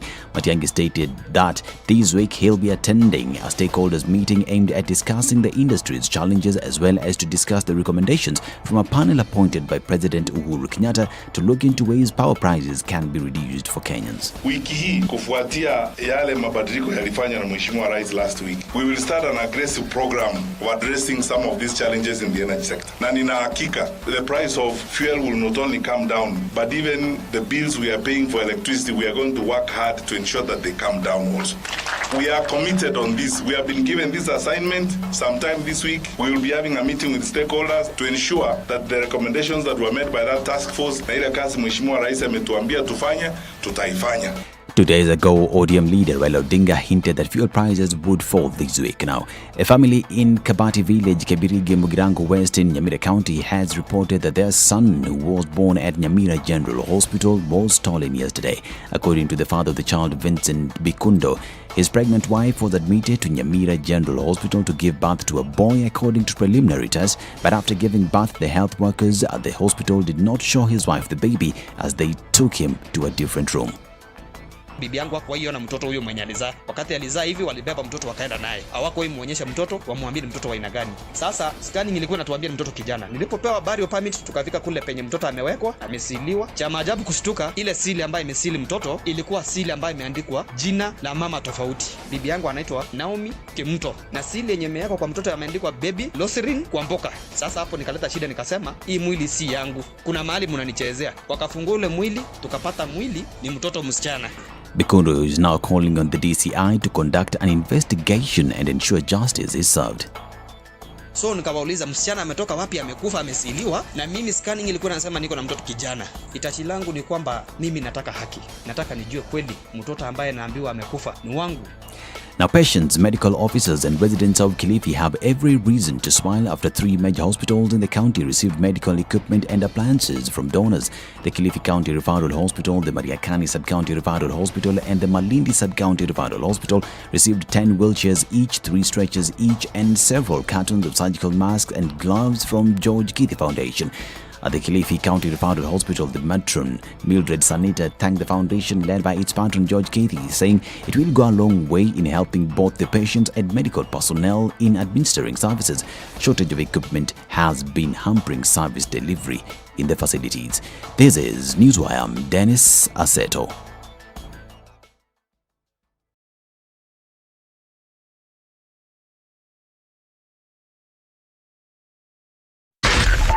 .4 Spice FM, Nairobi. All right, still a bit of a sticky situation within the city centre this morning. In and outbound, Murang'a Road, Kipande Road. We're looking at into the city on Moi Avenue, then dipping out towards Haile Selassie. And all this coming from Thika Road, coming from Gong Road, Uhuru Highway. That's absolutely crazy. Coming off Landis Road, getting to the Kamkunji roundabout, and that is moving very slowly this morning. We still have that traffic hour situation for most parts of the city today. Looks like it's going to end later than usual, a few minutes after 9 o'clock, and traffic is still jam-packed in most areas. So for now, a little bit of patience is required, especially if you're on the Thika Superhighway coming into the city, and if you're on Langata Road trying to join the city as well. Let's look out for that Uhuru Highway, that whole mishmash then from the Nyeri Stadium roundabout out towards Westlands and outbound as well. So let's keep talking, folks, and hopefully within a half hour or so we should be out of traffic hour. But for now, roll with the punches, guys, and let us know what it looks like in your neck of the woods. SpiceFM KE on Twitter. Text on 40127.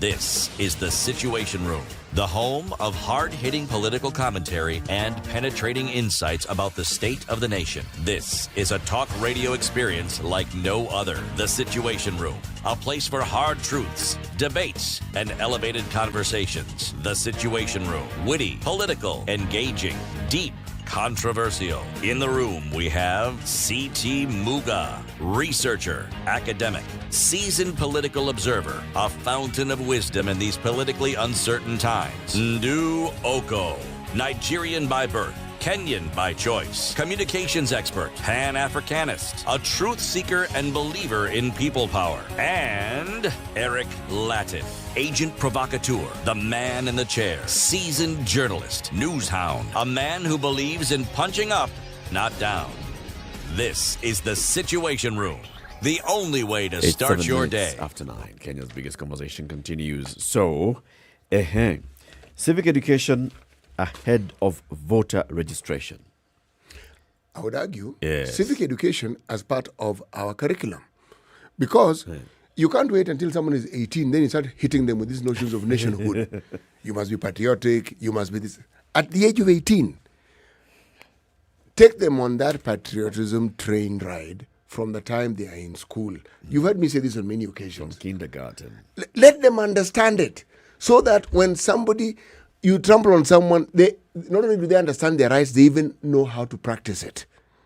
And you teach them so they understand, and you teach them the consequences. Just like people know how to reel off the times table. 2 + 2 is 3. 5 times. Let it become rote. Yes, 5 times 3 is 12. Or 50. Oh, wow. No, Okay, it's that's 15. good. It's I'm good. just joking. Yes. The point is, in the same way, so by the time somebody gets of age, they can look forward to this idea of voting because they understand exactly what this is going to do. And they can finally participate in it. Yes, So what yes, you've yes, done yes. is that you've created this backdrop and this background. You've allowed them to understand what this entire play is about. And then finally, you're giving them an opportunity to act Pause. in this play. Pause. Today's proverb. You know, this guy, Guy's a bit wonky sometimes. you know this guy, we're going to vote him out. Just wait and see. Joking with us. All right.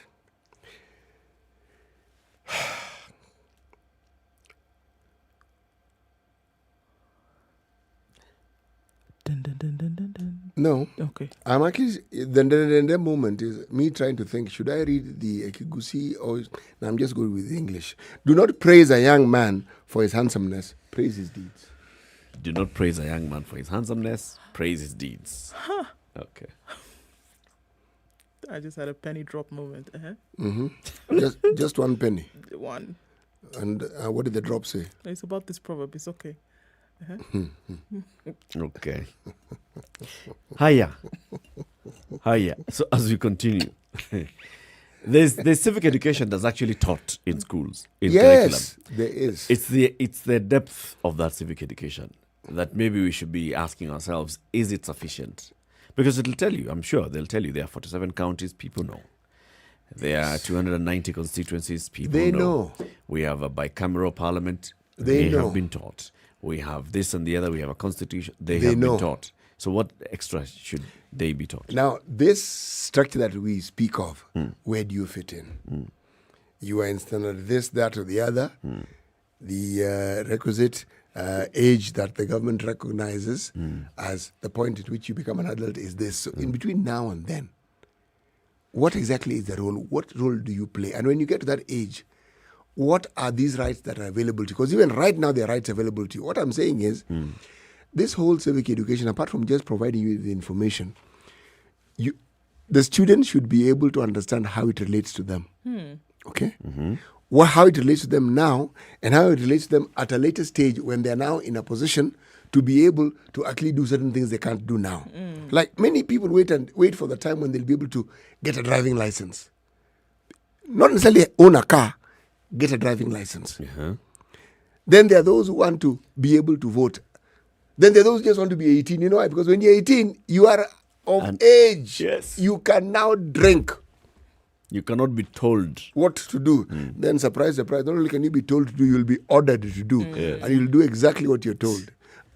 But the importance of understanding nationhood is something that any country that hopes to bequeath its young with a legacy that can actually be passed on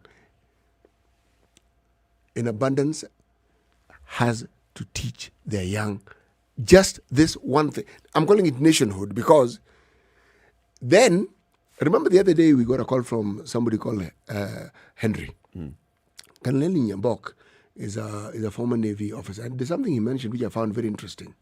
It was with regards to nationhood. See, every community that we call a tribe is a nation.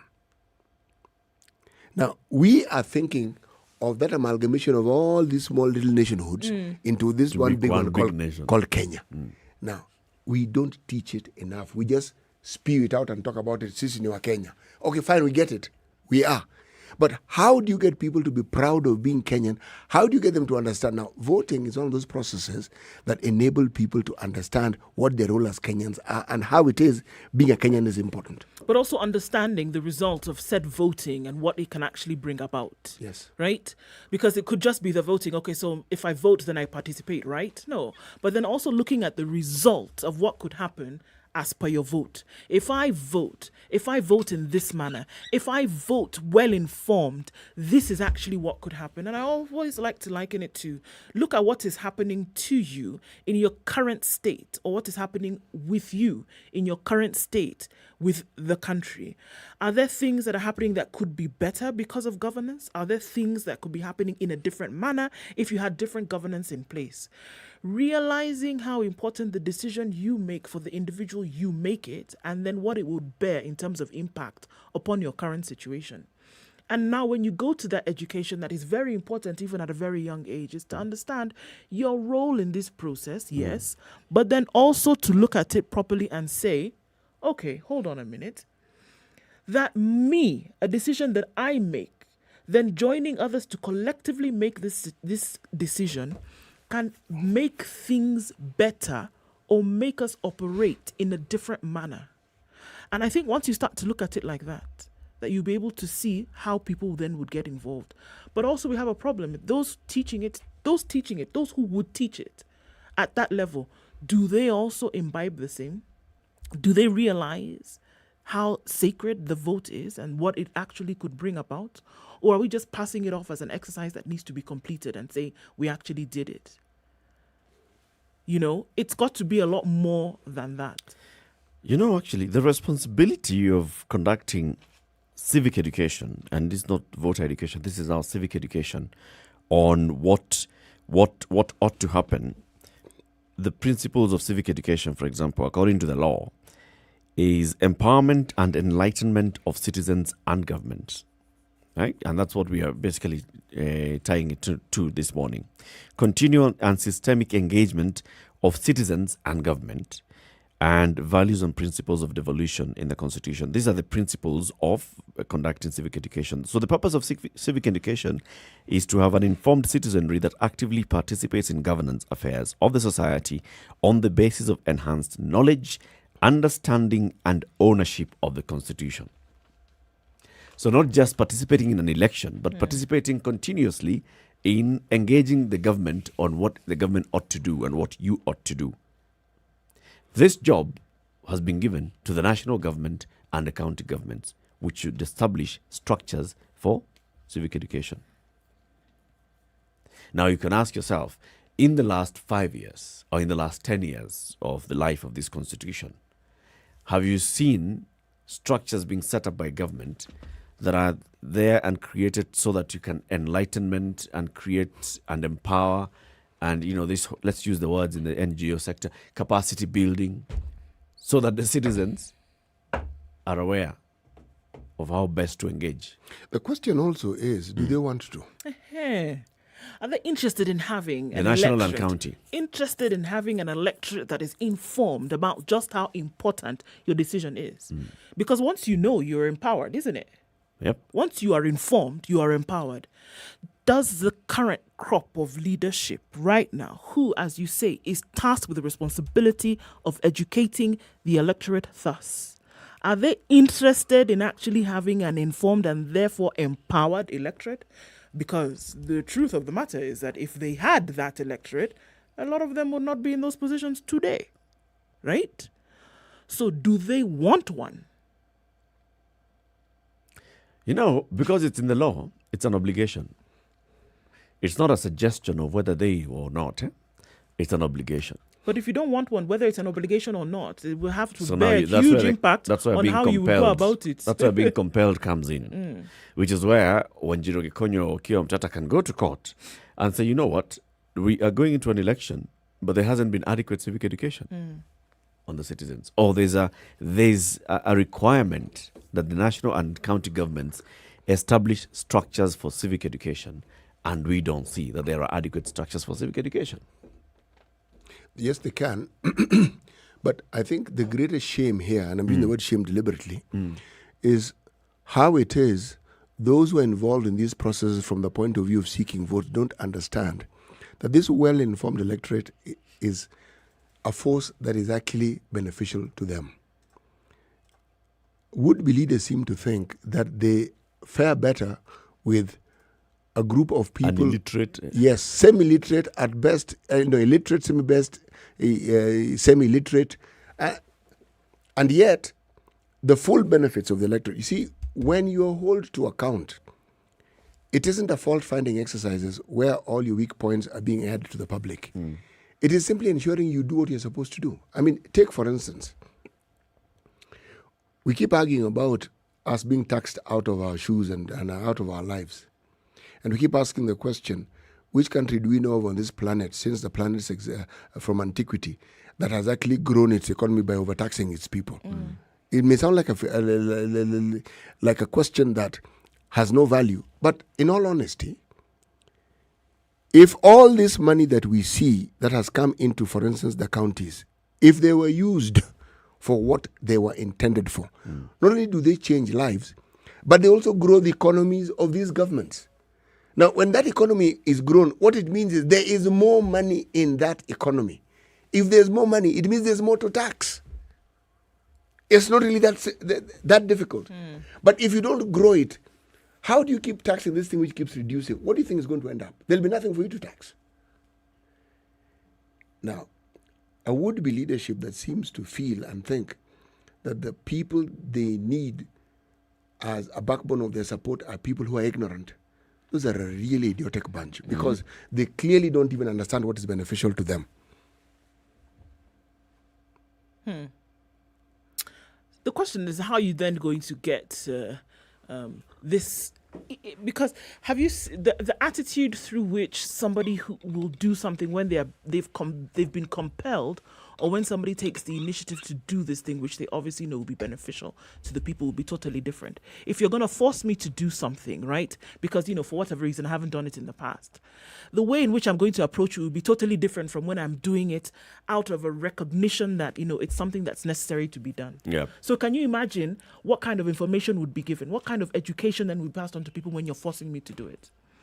Clearly, you would get some watered-down, lukewarm approach to this thing, whereby you could be getting a full-on, proper education, giving people the insights and information they need onto something as important as this. So compelling somebody who wants to do something, who doesn't want to do something, clearly will not give you the results that you hope would be desired. It would be totally different. So here we are saying that there are other avenues that you can use apart from government. Can you imagine saying that right now? I don't think we should even contemplate that. The government should set up the structure. Now, whether we want to bring in our civil society to run it and non-state actors, but the structure should be there. When the government is compelled by Chapter 3 on rights, it does not give it to you half-heartedly. If it tries to do that, you can take it to court. You see? If there are rights that are basic, those rights are basic. And it's the role of government, not the person who's in office, but basically the institution that is government. So the same way I'm saying, the institution that's government has a responsibility to set up civic education structures. You can start, go with KICD, improve the curriculum and the material that goes in there, look at how you shall engage, you shall ensure that all these things take place, but there has to be some framework. There's no law on civic education. Most of the laws that we find, the acts of parliament, are in the County Government Act that talks about, issues about civic education. The issues of voter education are with IEBC. IEBC needs to come up with a framework to conduct voter education. They also haven't come up with a proper gazetted framework on voter education. They ought to be compelled to do that. Eric, when you look at this very important topic of civic education and how it is the government responds to it, does it not underpin a very fundamental attitude that people who get into leadership acquire and which we find resident in very many government institutions and structures, where your very basic right is presented to you as a favor? Yeah. It's your right. It is actually your right. But it's like, let us assist you. And that's not the point. It's something they should just do. Yep. In reality, you shouldn't even ask for it. It should be presented. It should be there for you. Like, it is my right to breathe. I don't go around asking people for air. I just breathe. In the same way, when you consider, you have to ask the question, what is this resistance that leaders have to provision of information. Why is it that our people seem to favor a situation where information is always being doled out in small little dribbles? Yep. Why? At the government level, you find communication doesn't come out as it ought to. And even when there's nothing to hide, it's still being confined. Yep. And then you find leaders who really abhor the idea of even being asked a question. Even when somebody just wants verification, it is seen as an affront. It's a mindset that information is power. So as long as you're holding information, then you're holding power. John in Nyandarua. Yes, morning. How are you guys? Very well. Good morning, John. Morning. How's the team? We are very well, thank you, sir. And Duko. Understand she's Duko these days. Yes. Okay. She was born at night. Wow. Exactly. Okay, I'm fine now. I wanted to contribute to that thing regarding civic education. Yep. I believe that civic education should not be coming from the IEBC. It should come from education institutions, from the system of education. Because I recall when we were in school, we used to have a subject called civic education. And there was a book regarding civic education that used to tell us who is the president, what is parliament, how the electoral process goes. So in primary level, we knew that you're supposed to register as a voter at a certain age. I mean, we were prepared by then. But the problem we have now is that these changes in our education curriculums. I don't understand why this should be taking place. Because this is something you should even discuss one of these fine days. John, do you know the content? What are students, learners being taught now about civics in primary and secondary? It's the same. I have no idea now. I have no idea now. So something when that I was being visit taught earlier. Eldoret. You heard what John said. Yeah. Who is the president? Who are members of parliament, and what do they do? But now How many counties? How many counties? But now what they've done is that they've included now the counties because of devolution and stuff like this. But it is the same thing. It's the same thing today. Okay.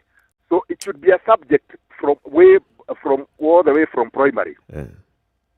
So because now, even if the IEBC was to conduct civic education, not many people will attend those civic education processes because people will be busy, That's true. But at school, one would get educated, one would read and understand everything.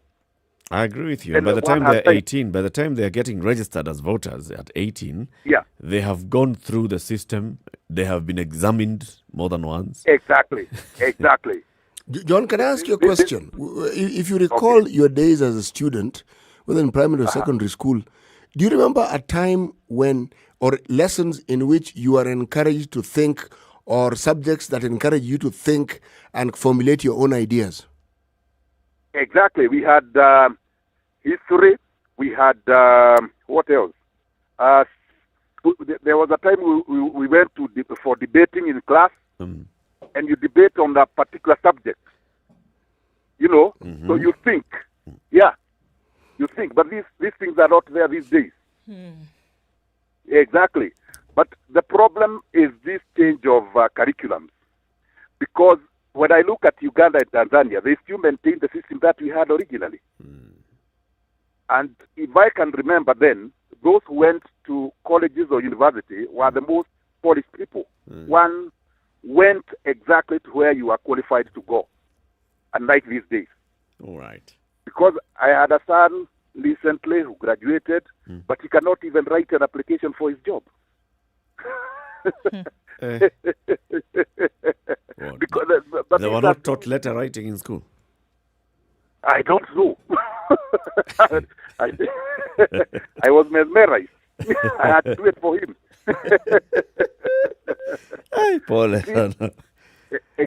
So this is the same problem with because that lack of knowledge in writing application also applies in our civic education for our children.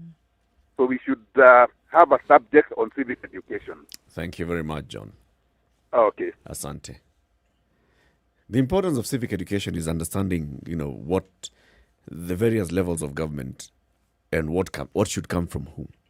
All right? So, for example, the same we were talking about, at ward level, what responsibility do you look up to your MCA for? And what responsibility do you look up to for the senator, for the member of the National Assembly? What do you look at the governor for? And what do you look at the president for?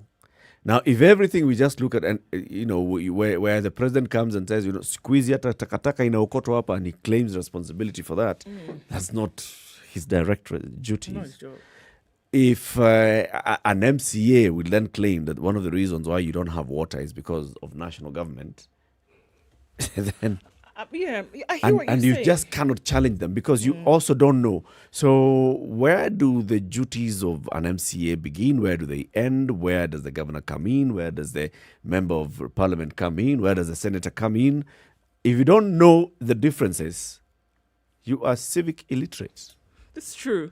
But I just remember, I remember something that I watched, and using the United States as an example, is that, an alderman or a council member, which is the equivalent of an MCA here, is having a conversation with grade school kids. And these are kids between the age of 6 and 9. And is having a conversation with them in words that they understand about her responsibility in the neighborhood where they live. Breaking it down. I mean, it was unbelievable. Breaking it down, taking out her time, breaking it down in words that they can understand so that they know that this responsibility, 1, 2, 3, is the responsibility of this alderman, is the responsibility of this council member. So that as they are growing up, they understand, okay, this information was brought to my doorstep. So I now will be able to make a decision tomorrow about if I know now Eric is this kind of person, that's the kind of person I want to come and fill this position because I know what this position is meant to do.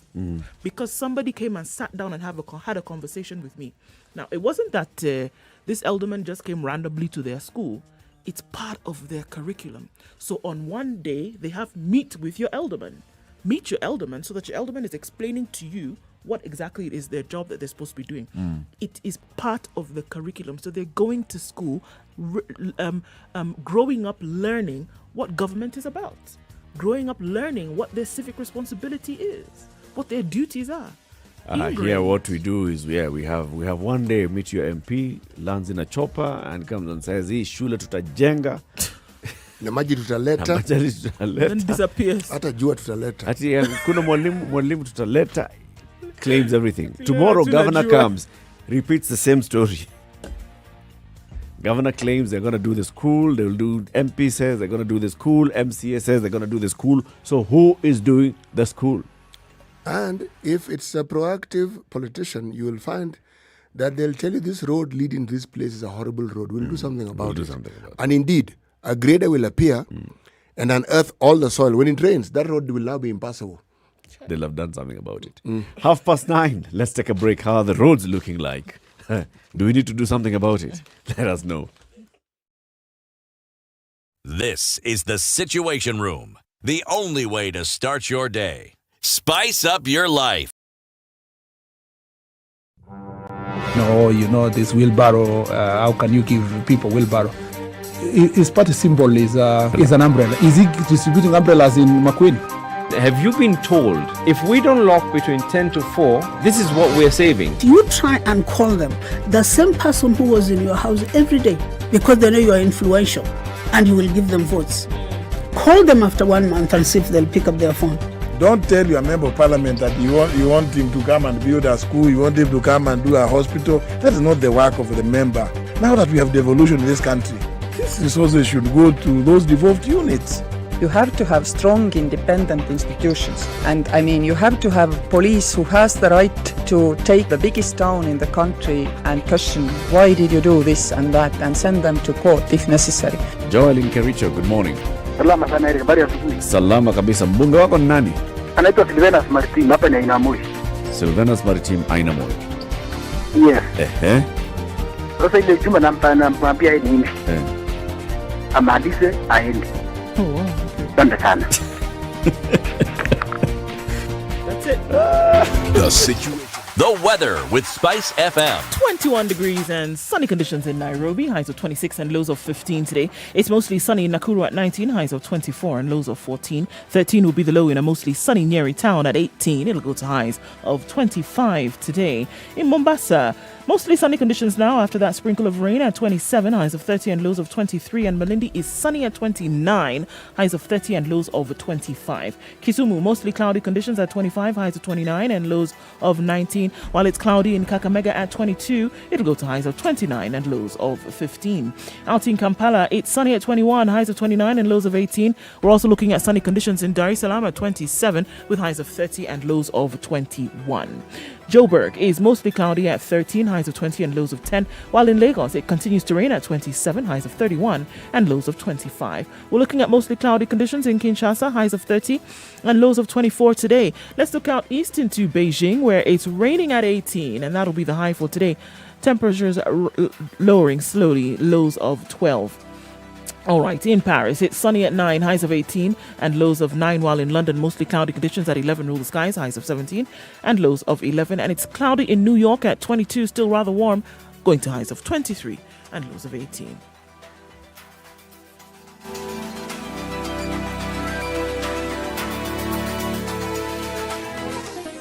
Chilled Spice. Right, thought we'd be able to tell you that it's a little bit better, but not just yet. Getting into the CBD is a sport today. That Aerodrome Road, Uhuru Highway, all the way from this side of town through to Westlands and outbound as well. Yikes, doesn't look too good. Also, Landys Road, not a pretty situation at all. Major traffic on Landys inbound today. The Kamakunji roundabout also is a thing. Coming off Ngong Road as well, it's gotten a little bit better, but we're still seeing that heavy traffic there. What else are we seeing? There's traffic on Langata Road, and that Bagathi Way that a lot of folks would have ordinarily used today is absolutely jam-packed. Jogo Road still continues this morning with that traffic, as does Mombasa Road inbound. ICD route is looking good. Use the Southern Bypass as well. Industrial area, Lunga, and Likoni onto the interchange on Mombasa Road. But Enterprise off into Mombasa Road, not looking bad. Let's keep looking at it through the day. SpiceFM KE on Twitter, text 40127. 102.5 Spice FM, Kisumu.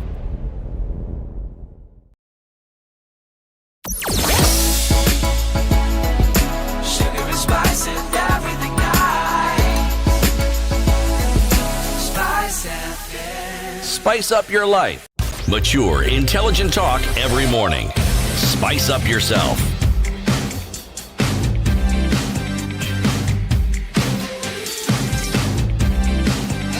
Mornings done right. 94.4 to 10. So, should civic education be conducted ahead of voter registration? 0719-012-600, Spice FM KE, YouTube, Facebook, Twitter, Instagram. Mweni in Tala, good morning. Good morning, guys. Good morning, Mweni. Now, I want to give you a sad story about an MCA and what civic education means to some of these Kenyans. In April, I lost my mom to COVID on 15th, and we buried her 2 days later on 17th. This is what happened. An MCA who's nominated bought liquor, bang, and everything you can think of for the village youth, and bought them so that it was her way of, I think, campaigning because she's nominated to influence them to vote for her. We had pandemonium the whole night. You can imagine we are mourning my mom. Yep. And there's this commotion. So I went to the site of the grave site, where the orgy was going on, to go and check what was happening. Do you know what happened? I was stoned. Twigs were thrown at me. Wow. Our compound was, like as we talk now, the pillars of the fence were demolished. They are in disrepair as we talk now. Don't forget that the protocols of code. Bonnie, still there? As long as she influences, that is her idea. And they were reveling. I was forced to call the police into the compound. I have 2 daughters. They were so scared because I'm the one who arrived home first. I have 3 brothers. I went home to organize. My daughters told me, Mommy, let's go away with the police. There was absolute pandemonium. That is what now an MCA is to the villagers. Gosh. The cops had to literally spend the night here with us. They were stoned as well. There were fires lit all over. I was scared because I was not brought up in the traditional way. So one of the cops came and explained to me, you know, Mweni, these guys are saying that they must do it the traditional way, the Kamba way. I said our family is not like that, but then there was this big power behind the orgy. That is what people understand MCAs are for, buying them liquor and causing pandemonium. About civic education, I did some civic education way back in 06. I was actually a program officer. I'm not blowing my trumpet though. I was training facilitators. Right. And I was given the area of persons with disabilities. I witnessed so much with regard to what people understand about being Kenyans. I went to northeastern Kenya, a pathetic situation. You know what they told? I hope it doesn't pertain to this day. So they would be bought necklaces with the snap of the preferred candidate. That is not the politician. And they were so proud of that. They were showing me, unaona huyu ndio tutapigia kura. Ametupatia hizi. Yes, please don't laugh. It was pathetic. I shed tears. By the time you get people out of that kind of thinking, you really have to see divine intervention. As they were taking these gifts, did they know the difference between the various seats? Did they know what they should expect from the person once they vote them in? Absolutely nothing. That was the MP. It was before the new constitution. There were councillors and MPs. The MP was the brilliant one who bought them necklaces they were so proud of with his snap there. Tutapigia huyu. I changed them. Believe you me, I changed them. It was not easy, but I did. I witnessed so much as I gave this civic education, as I trained the facilitators. At another place, of course, we were facilitated to hold the trainings in hotels where we had tissue, you can imagine. At the end of it, when we were bidding them Koheri, I'd take them to task. I asked them who had stolen from this hotel because they used to steal tissue paper. And I would give them civic education and tell them, please return it. I discovered that poverty is at the center of Kenyan problems. And what these politicians do is they exploit that poverty because the Kenyan populace, the grassroots, want 50 bob to go and buy sugar. But I managed to get them out of that thinking. I told them, don't take, this is just like going to loot. Because they would come, yes, I'll tell them, I have given you money. Because we used to give them some money, transport and allowances. That is enough for you to go and buy tissue paper and take it back home.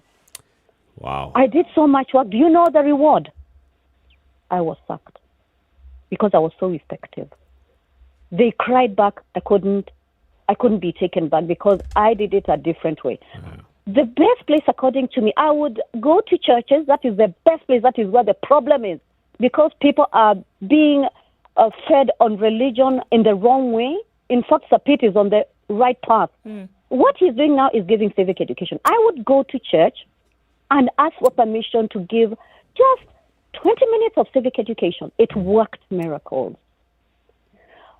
Since I was dealing with persons with disabilities, I'd visit supermarkets, like these big supermarkets in Nairobi, and I would inspect whether they have facilities, toilets for persons with disabilities. And I pushed until we got some. And I went back and checked. Do you know what I found? They had only one loo for persons with disabilities. I asked them, do you have only one sex, one gender? I threw myself at my job. But what I got was a sacking because I was effective. I'm not blowing my trumpet. In schools, when they're taught civic education, whatever you call it, this is Kenya. They learn to pass exams. They learn that civic education to pass exams, but not to practice Not to practice it. They never imagine they're going to grow up and be voters. As long as they pass the exam and go to high school and transit to tertiary colleges, that is all that matters. The job is so done. you find that we are churning out children who have passed exams but are ignorant about their responsibilities and duties as citizens. Okay. We need to rethink on how we are going to do the civic education. Sometimes I take my time out to go to these women groups and give it to them, much as they don't like me, because I poke them in the eyes. I go there and I tell them, you are making a mistake. Accept the money from these politicians. Kula. When you go to that room, you're alone. You need to Do think the different. right thing. Thank you very much, Mweni. Yes. Asante sana. Karibu sana. Have a big day. You too. You too. John in Nairobi, good morning. Morning, how are you guys? Very well. Yeah, now there's something in Christian evangelism called 414 window. 414 window. Yes. Okay, you're going to tell us what it means, of course. Yes, after a lot of research, the Christian evangelism discovered that the information a child is given between age 4 and 14 is going to have an influence in their life for the rest of their life. Yep. Compared to the information somebody gets after 14 years. So when we start talking about civic education for somebody who is turning 18, and this person did not get this information between 4 and 14, or if he did, he got wrong information, it will become very difficult for you to change the mindset of this person. True. So what we need to do is to give proper civic education at that level, between 4 and 14. And that is actually the school going between actually PP1 maybe and class 8. And when you talk of civic education, if you ask me, it's not about telling a child, you have a president, you have a deputy president, you have 47 counties. How will that information help that child make the right decision when they turn 18? That is just information. But will that information help this child make the right information? Decision. Let me give you an example. The churches. What is the role of the churches?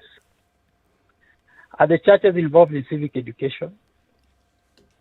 From the level of nursery school. Sunday school. Sunday school. When on Sundays, when I'm not doing what I do between Monday and Saturday, I teach Sunday school.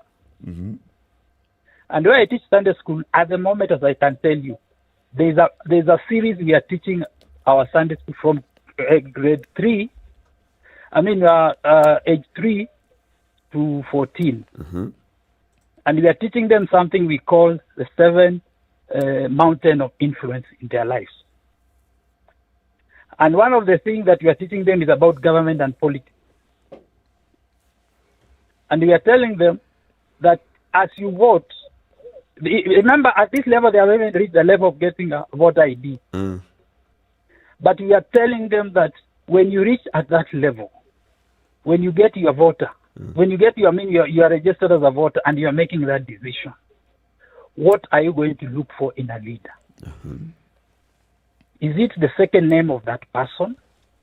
Is it where that person comes from? Is it the person that is going to give you money? Or is it the person that has values that you believe in? So I believe when you start early, is going to make a difference. John, can I ask a question? Yes, sir. How long have you had this course? For how long have you run this course? It is something which has been done for the last 3 years with different facets. But now because of I asked because I wanted you to tell us about the outcome of the courses, because it's one thing for people to be taught, but 3 years is not enough time for you to actually determine the results of that sort of training. Not really. No. Have you gotten any of your cohorts that have now gone beyond 18? No, not yet. Not yet. They're still young. They're not yet. But we believe that if they go beyond that, maybe they'll make a difference. Sure. Okay. For example, now we are so excited that there are there 6 or so million youths who are supposed to be registered as voters. 6. And I'm asking myself, are they going to make a difference in terms of our voting pattern? And I can tell you for a fact, no. These people are still going to vote just the way we vote, you and I. They are going to vote people according to their where they come from, according to their tribe. Maybe a few in Nairobi may make that difference. But if you ask the majority of the voters, the youth that are going to register as voters, the pattern is going to be the same. So it is not about the age. It's not about if you have gone to school or not. At the bottom line is that have we educated our youth enough to know that it is not the second name of the person on the ballot that matters. Have we brought them up the right way? That the values that this person espouses that matter. Thank you very much, John. Thank you. Ed. Oh, morning guys. How are you doing? Fine, thank you, Ed. Now, I have a new angle towards that, in the sense that it's not that the youth are not educated. It's just that they love ignoring situations, and they love quick cash and don't look at the future. In the sense, Eric, you're going to find someone right now is going to be comfortable and cozy taking handouts from a politician right now, yet that person has got papers for nyumba na hana kazi. And it's not that that person is not educated. It's not that person, no, but that person is ignorant. In the sense that instead of you looking at what this person has got to bring to the table, you're just looking at now. I'm going to give you an example. On Saturday in Karatina, some people got handouts. There was a guy who was here, one of the political people. And the people got handouts. And I can tell you the number of people who were drunk for Matatu coming up in Nyeri. It was just pathetic. So then that's where the question comes in, Ed. Do you think that these people have adequate civic education? Not just education in general, but civic education. I think they're even inept people. I think in a way we should have a law. Apparently, I don't know if maybe it's in the constitution. I may not know, but I think there should be a way whereby if their performance as a parliamentarian is not at par as per what you said or as per what is needed. I think there's a part in the constitution we need to be, taking signatures to parliament and impeaching you for heaven's sake and get another new Okay, that's the parliamentarian. We are on the voter. Now, on the voter, the people who you say highly educated, yes, but they were there receiving handouts, yes, and I don't think the youth are ready, and I don't think we can rely on the youth on voting or electing someone who is worth a leader. I don't think the youth is capable enough. Why? Because they're the same people who are used as puppets, for political gains.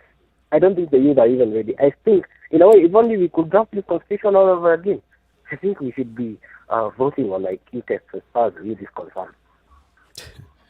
Thank you very much, Ed. Have a good one, guys. Cheers. You too. Good one. Andrew? Andrew says, matters civic voters education. My take, we need curricula from primary to tertiary level on the subject of citizenship, incremental, in detail yearly. By high school, all should know the role of citizens and leaders. Voter education at election time will be on the process. So by the time you get to the place where you're voting, you've been educated adequately enough to understand what exactly it is that you're doing, number one, and then number two, the impact that your decision would have on your life and that of the country. So, I mean, it's clear that, if you want to look at how are people socialized? Within what years are people socialized to gain information? Why do you do the rote or the repetitive learning at a younger age? Why do you give that fundamental learning in a repetitive manner at that age? Well, it's obvious that is a time you're working with a blank canvas, right? And that is a time that you can input all of this information on the mind because it's malleable. You're able to then, at this point, put as much as you can and bank it there. The decisions, the influence will come later, but the fundamental knowledge needs to come at a time whereby, their minds are still fresh and ripe and getting this information. It's absolutely necessary. Why do you start education at a young age? Why don't we start going to school at 18? Yep. Yeah. There's a reason why, and that's a point where we need to target a lot more. What we've had, it's the civic education that's conducted is just that one. It's a basic. There's a president, and this is the president. There's a cabinet, and then there's 3 arms of government, and there's a national assembly. Now there's devolution, so we have 47 counties, 47 governors. It ends there. And same way with history. It just gives top-level history without getting into the detail of the history and the historical journey that this country has gone through. If we don't improve on that, we'll end up having the same issue over and over again. How many people will get to understand what exactly they need to do with their government? You know where civil society becomes really important is because in many ways they've actually taken the certain roles that the government is actually not supposed to play. Yep. Now, we have pointed fingers at the church as having abrogated some of these functions that some of these duties they're supposed to perform. But in reality, people who align themselves to either seeking political office or having political office or being high up in government, what has been evidenced in the many decades we've had since independence is they are not in any way encouraged, at least we are not encouraged by what we see, in trying to further, beyond just speaking about it, ensuring that people are actually genuinely informed about some of these things? No, not really. Not really. If there's one area where the Mwananchi needs to understand that this is something you need to do for yourself, it's in this area. You're waiting for someone to do it for you. Civil society will do their best. The religious organizations may do their best. But if you don't take an interest in understanding your role in this whole affair, the situation that you lament about on a daily basis will not remain the same. It will get worse. Yes. It will get worse. And I was just thinking about it. It's like, are we asking people to do something out of this world? It really isn't that. It is not. This is really stuff that you can understand and take an interest in. Because at the end of the day, if for example, you found out that your child was ill with a disease that nobody really knew about, but there was a cure for it and you need to find out, you needed to do research, you would pour your everything, right, into finding out about this disease, finding out who the specialists were, finding out the best medications, who had done what about it previously. And you wouldn't see it. But we can liken the same thing to what's happening in this country. It's something that ails you on a daily basis. You want to find out the best remedies. You want to find out the people who would be able to stand and, bring the best medication. This is it. You would take on this quote-unquote painstaking exercise to find out that you had the best solution, that you had the best antidote. You would. It's the same thing here. It takes maybe a little bit more effort than what you would do on a normal day-to-day basis, but it would be better for it. Well, yeah. So there's a lot to happen. Well, basically, if you have not registered as a voter and you want to participate in next year's election, you have 1 month window where there's a mass voter registration exercise that's kicking off today. You can go to your nearest ward, and from your ward, you will see what is happening. In terms of curfew and all, remember, the curfew had not ended. All these rumors over the weekend that the curfew had ended. Curfew had not ended. The curfew that was announced by the president still has some days to go. I think there's still a month to it. It hadn't come to an end. City, now you can read it in Ekegusi, and then you read it in English, and then you tell us the source. All right. Totogia umura kieni, togia ebikoro biae. Do not praise a young man for his handsomeness. Praise his deeds. Do not praise a young man for his handsomeness. Praise his deeds. This is a Kisi proverb. As we would anecdotally normally say. It is a Kisi proverb. It's a Kisi proverb. Not a Kisi proverb. Okay. Yes. So what do they have in mind when not saying this? Well, look at it this way. What is it what do you relate young people with or to? What is it? We're talking about value. Yes. Okay? Yes. And this proverb, in my mind, speaks to how it is you develop and grow someone into maturity and how you help them understand responsibility. Because when you talk about deeds, functions, contribution to a community, it isn't your good looks that actually contribute to the community. No. It's what you do. Yes. Okay. Tomorrow you have another Kegusi proverb. Tomorrow I have a proverb from Western Kenya. Okay. Yes. You're still waiting for the Teso. Once they get the word from the Emormor, we'll get a Teso proverb. I'm sure we will. Or two. Or three. Or three. Yes. Thank you for tuning in to Kenya's biggest conversation today. Join us again tomorrow morning, 6 a.m. to 10 a.m. CT Muga Ndu Okoh and Eric Latiff will be here, God willing. Now until 11 is some music and then Sugar and Spice here until 2 before Quatch takes you home on Spice Drive from 3 o'clock. Have a lovely day, folks. It's now 10 a.m.